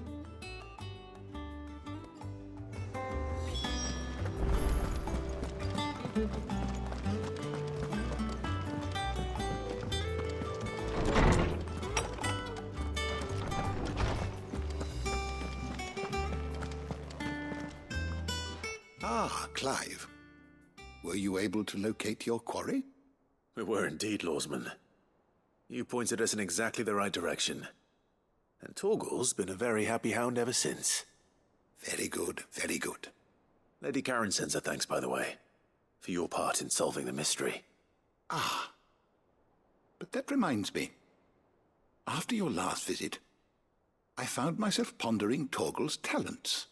Do you recall our conversation concerning Lady Jill's role in Torgal's transformation? About how she somehow woke the power within him. Precisely that. A reasonable conclusion, I thought, but one which raised certain questions in my mind. You see, the Fenrir of legend served Shiva and Shiva alone. And while the powers attributed to him are certainly impressive, the records imply they are somewhat different in nature to those you described Torgal as having used. What are you suggesting? That Torgal may be the beneficiary of more than one Icon's power. Consider that in addition to Lady Jill, he has served as a loyal companion to you, your brother, and even the late Cid. In short, the Icons hitherto near at hand, or should I say at paw, have been diverse and plenty, and that number has only grown as the realm's dominance have fallen to your sword. One can but speculate as to how all of this has affected Torgal. He has seemed more fierce of late. And if I am not mistaken, he will grow fiercer still. We are fortunate indeed to be able to count him amongst our allies and not our adversaries. Oh, he's more than an ally. He's a friend.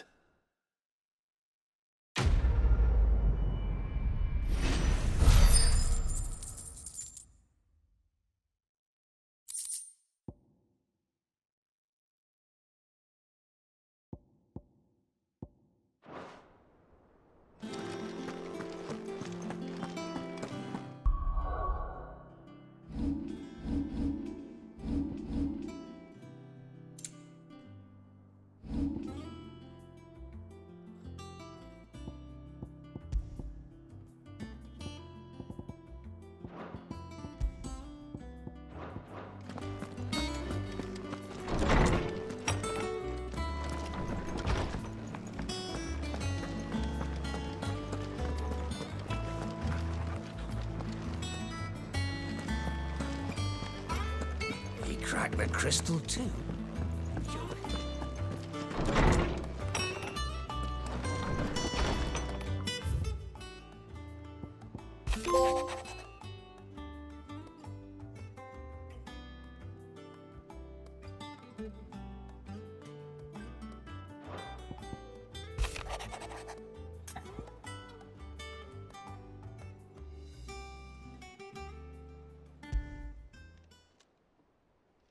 Hopefully it's nothing. But I should speak to Blackthorn just in case.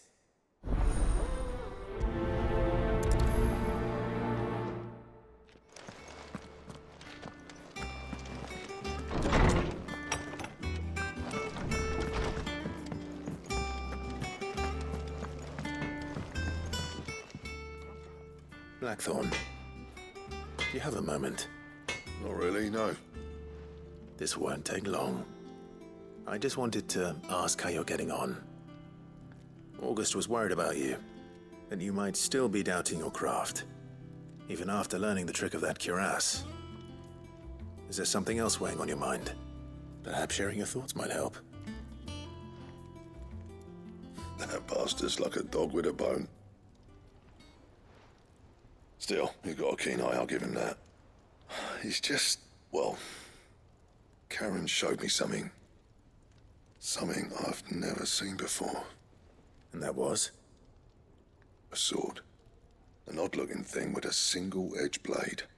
The metal itself wasn't anything to write home about, but fuck me. The edge on it.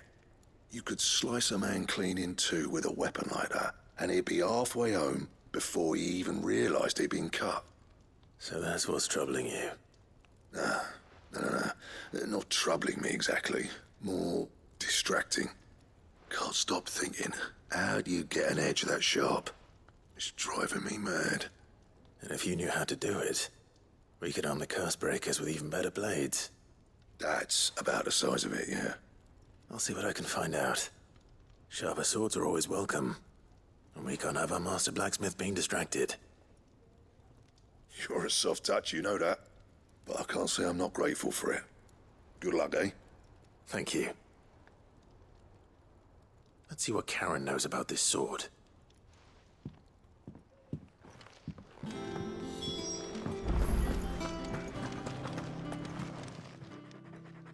You're looking well, Karen. What do you want? How were they? I want to know about the sword you showed Blackthorn. Single-edged and extremely sharp. Running around after him again, are you? I suppose I am, yes. but I need to help him find out how to work an edge like that. It's driving him to distraction. Little wonder, I suppose. There's not many like that make it as far as the twins, and those that do go straight into private collections. Which made it nice and easy finding a buyer. Can you tell me who bought it? Where is it now? You think I tell people who my clients are? Suppose you're not likely to go nicking him off me, are you now? Fine. If you stop mooning at me like that. Lord Ignac's the man you want. Dalmekian bloke. Collects weapons and the like. And he's got more money than sense, which is why he's one of my favourite clients. Reckon he'll still be at the inn in Dalamil, where I left him. Thank you, Karen. Oh, and he's a touch eccentric, if you take my meaning. I appreciate the warning.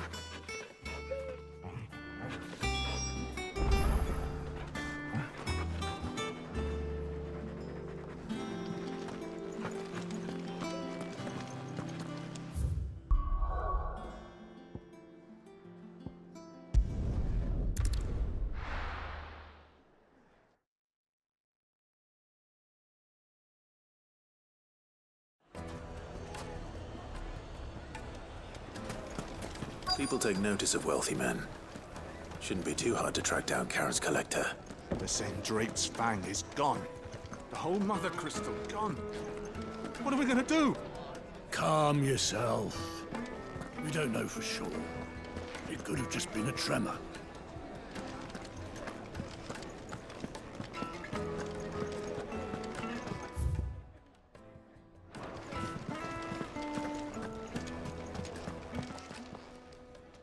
My reputation will be ruined! Ruined! Calm yourself, Lord Ignac, I beg of you, before you do yourself a mischief. Pardon the intrusion, but...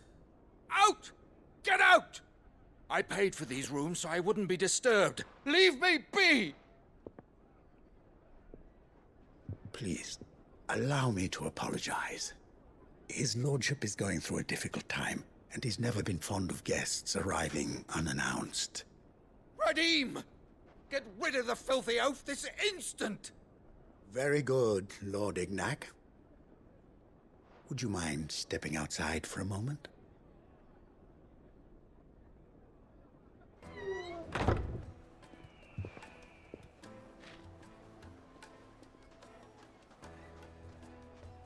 I'm sorry if I've caused you any trouble. That? Oh, no. That's just how his lordship is. Though the morning's events have left him somewhat fractious. He's been dispossessed of his luggage, you see. The thieves also made away with a considerable amount of coin. Coin the innkeeper will soon be keen to collect. I don't suppose a certain blade was among the stolen items. A single-edged sword. It was purchased from a merchant friend of mine. Ah, you know Lady Karen. Yes, I'm afraid it was. Then I'll retrieve Lord Ignac's luggage. But I have one condition. You have but to state it. You are welcome to anything that is within my power to grant. I want an audience with Lord Ignac. A few minutes should be enough. Then I'll be on my way. A condition I would be a fool to refuse. Of course, you shall have your audience. I don't suppose you saw where the thieves went. I did not, no. Though some discreet inquiries made on his lordship's behalf mean that I know where you might find them. The bandit's bed.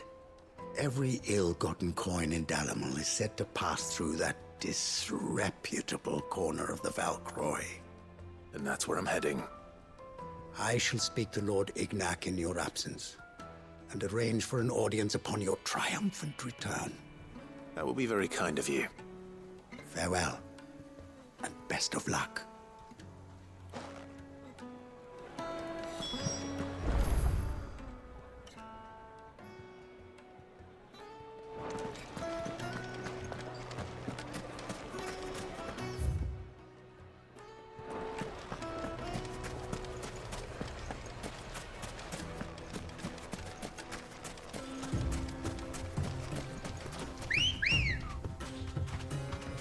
Ready, go?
What company?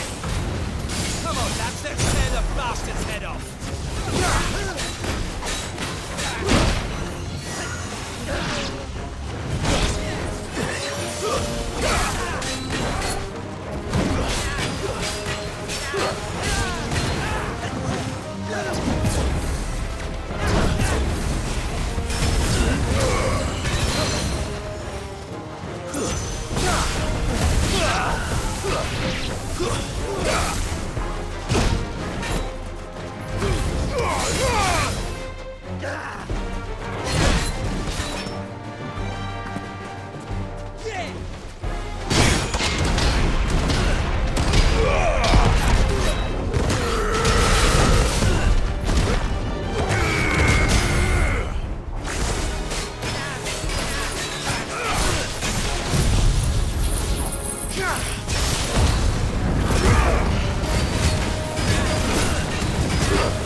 This must be Ignac's luggage.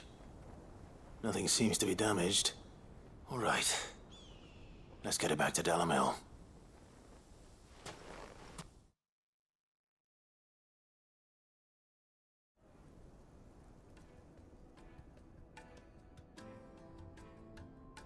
I hear I have you to thank for the return of my effects. What shall I call you, my good man? Wyvern. Glad to make your acquaintance. A formidable name indeed. Well, Wyvern, I appear to be in your debt. Redeem here tells me you wished for an audience. Is that all? A few moments of your time should suffice, yes. You're a peculiar fellow, Wyvern. All right, speak. Master Wyvern was wondering if you could tell him about a certain single-edged sword you recently acquired. Oh, a true work of art, that one. Karen drove me hard on the price, but I would have sold her Radim here to get my hands on that sword. It was made in the Outer Isles, far beyond the Twins, and is used exclusively by the practitioners of a unique school of swordsmanship.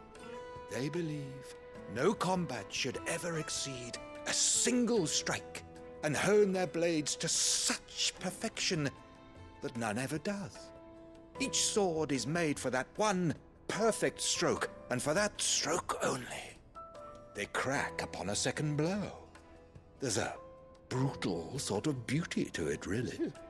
But how do they hone such an edge? Fine question. Why, they use a whetstone, of course. Whetstones, rather. A whole array of them, ranging from the coarse to the fine. 10,000 licks with the sharpening stone, then 10,000 more. But it is the final stone which lends the blade its legendary sharpness. A mineral quite foreign to this great realm of ours. And that is the key. The secret ingredient. Wyvern, it occurs to me that my little lecture is hardly equal to services rendered. Take this, together with my regards.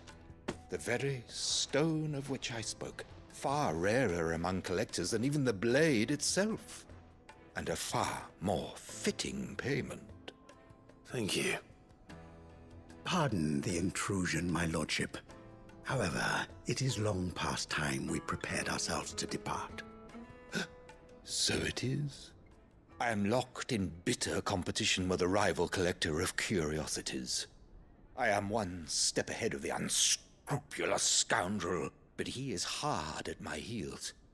Are there many other collectors out there? Too many to count. but only one do I consider my nemesis. Lord Byron Rosfield. And is a perennial thorn in my side. I can imagine. Farewell, Wyvern. May our paths cross again. Radim, we mustn't dawdle.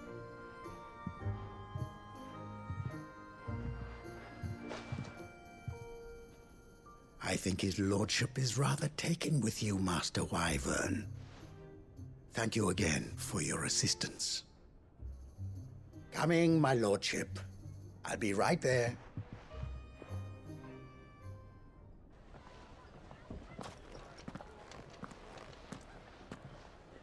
Trust Uncle Byron to find such an interesting rival. Now, let's see what Blackthorn makes of this whetstone, shall we?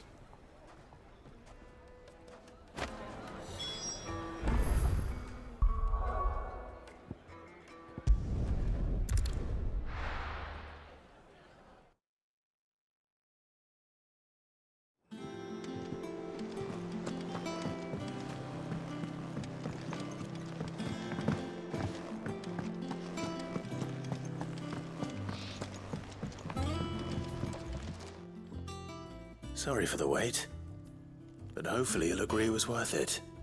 You learned something about that sword, then? I did better than that.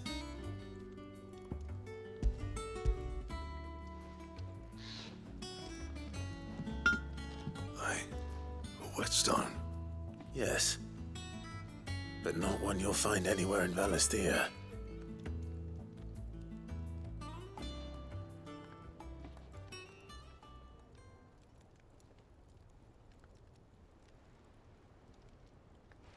No wonder I couldn't get the same finish on the grinding wheel. One hit and all done, eh? Might not be so bad if all you ever fought were duels. Good luck on the battlefield. Your second opponent would be your last, no matter how good you were. Even so, is there some way it could be used to give the Cursebreakers an edge? I think so, yeah. With this whetstone and the right kind of steel, I could probably even make a twin of the blade that rattled me. But there'd be no replacing this little rock once I worn it down to a sliver. I reckon we get a dozen swords from it, if that. Swords that the Cursebreakers wouldn't know how to wield properly, and that would see them through a single fire piece. Nah, no point trying to copy that thing. Be about as much use as a wax anvil. But finishing our blades with a whetstone this fine, now that's something to consider. And what's finer than fallen masonry, eh? Or more hard-wearing, for that matter. Just imagine it. Good Valisthean steel with an edge as sharp as any found in the Outer Isles. I won't make a copy, nah. I'll make something much better. I'm sure the Cursebreakers will be delighted. Just don't push yourself too hard. Don't you worry about me, sunshine. I've been working day and night since I was half your age, and I'll still be here when you're long gone. Hey, thanks, Clive. I mean it. I owe you one, August too. It's good to know someone's looking out for me. He'll be happy to hear you said that. And I'll see that my debt to you's paid. First new blade I make's got your name on it. You come and find me when you've got the materials. All right. I will.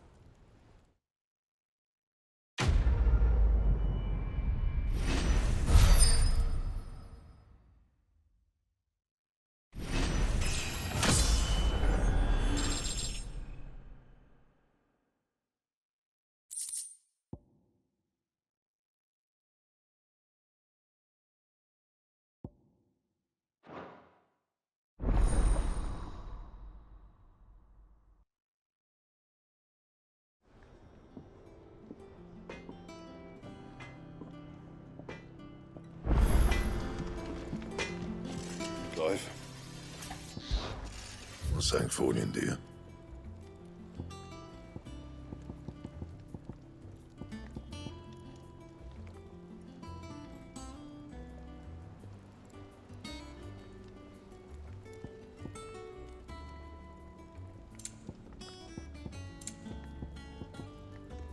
That it? Fine.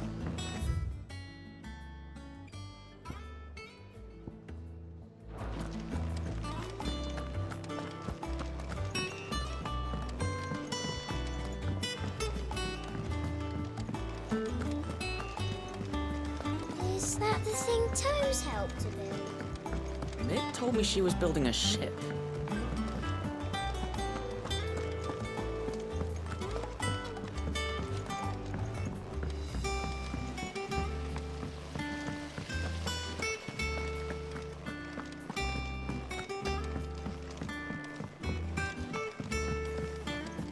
I think Mid might need some help.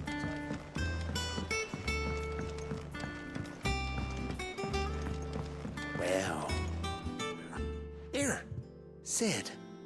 Reckon you might be just the man to help me out of a bit of bother, if you've a mind to. Let's hear it.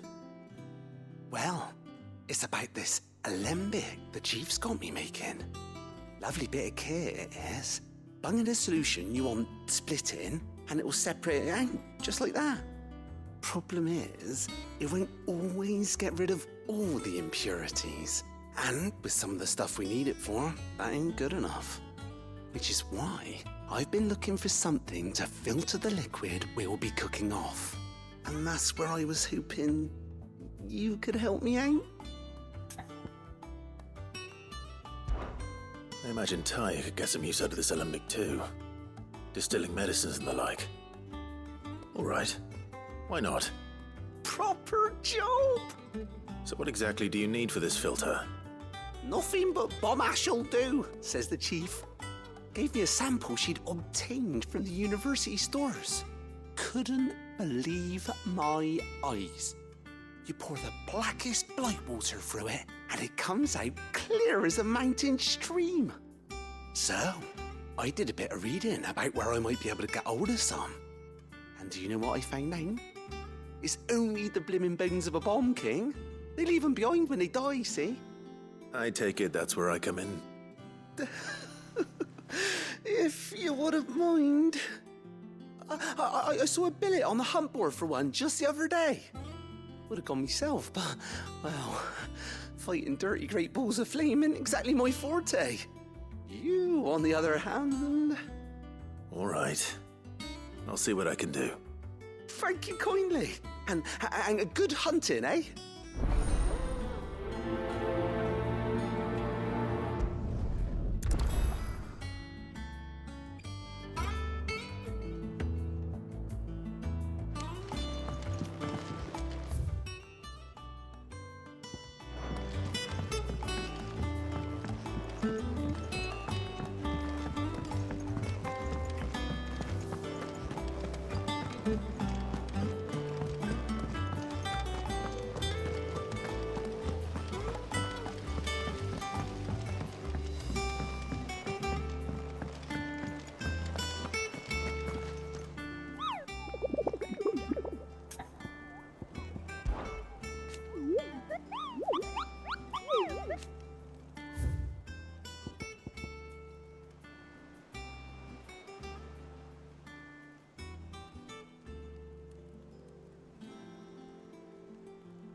Come on.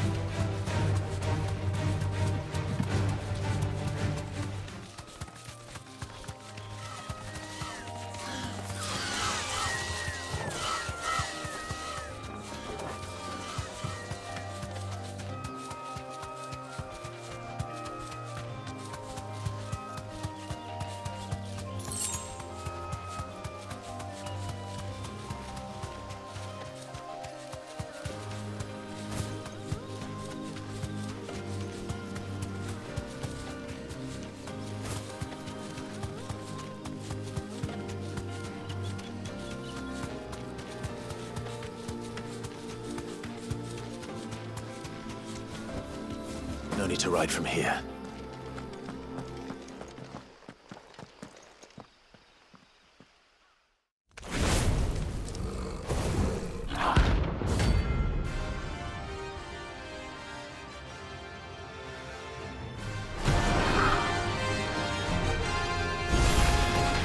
Look what we have here.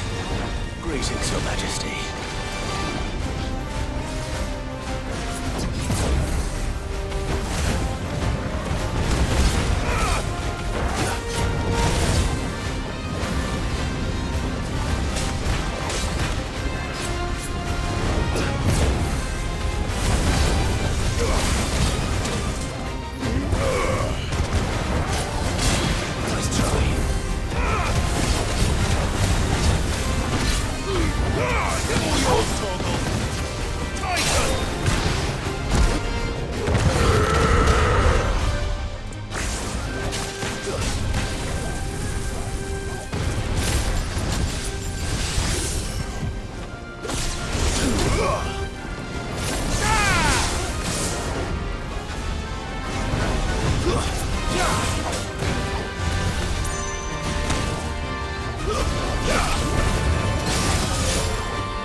Your reign is over.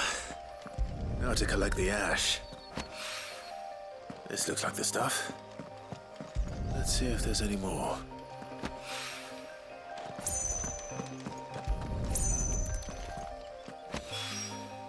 That should do it.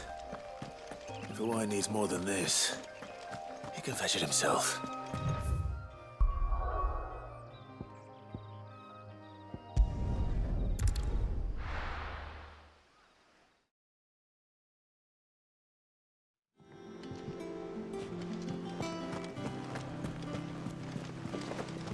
Is that the thing Tomes helped you with? Mid told me she was building a ship.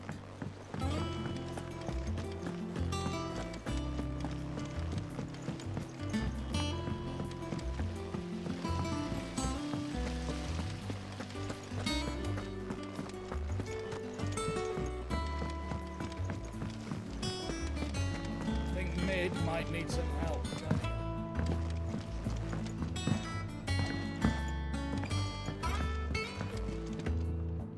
All right there, Sid?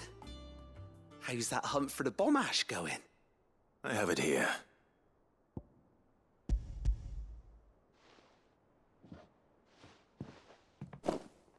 That's the stuff! And plenty of it, too. Enough to keep the alembic bubbling away for a good old while. You're a gent, Sid. Let nothing say otherwise. Right then, let's get this contraption up and running.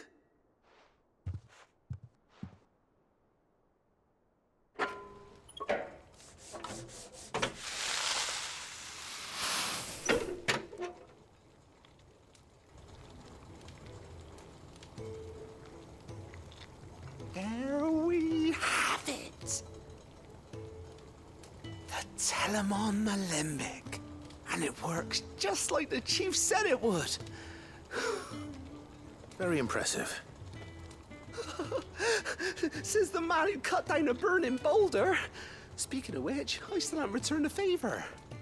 There's no need. The good it will do for the hideaway is reward enough. Don't be silly. Why don't you let me take a look at that bag of yours? The one you keep your potions in.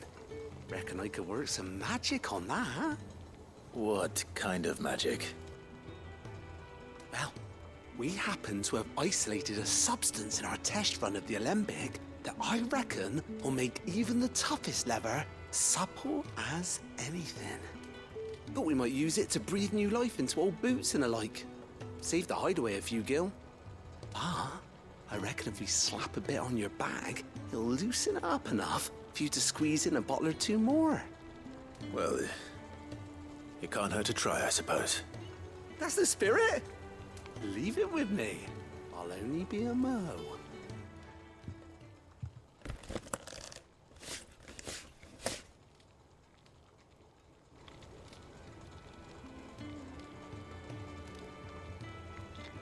Well, what do you reckon?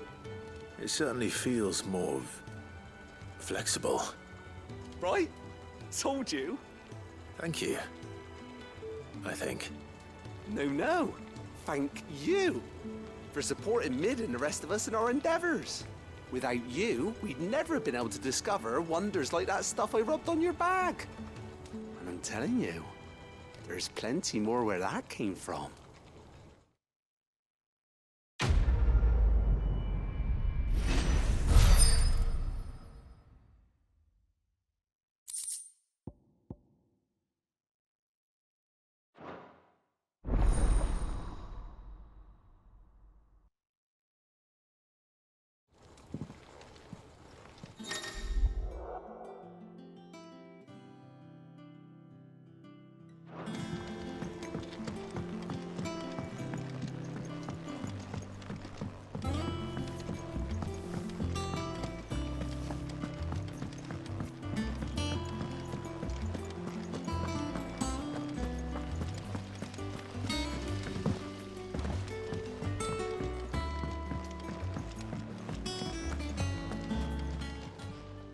Fancy a look at the list, do you? Don't be a stranger, eh? Welcome to the Patron's Whisper. Your benefactors are a generous lot. You earned this. All done?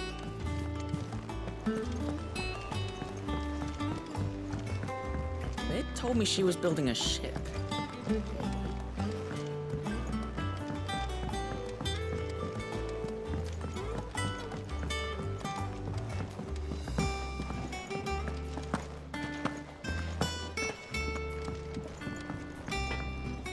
What do you need? What do you want? No scratches, all right?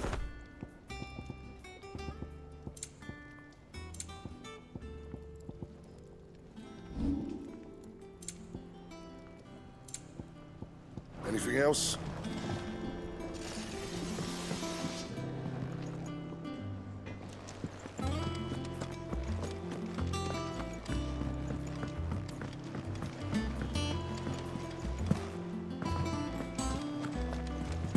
Hugo Kupka's dead, isn't he?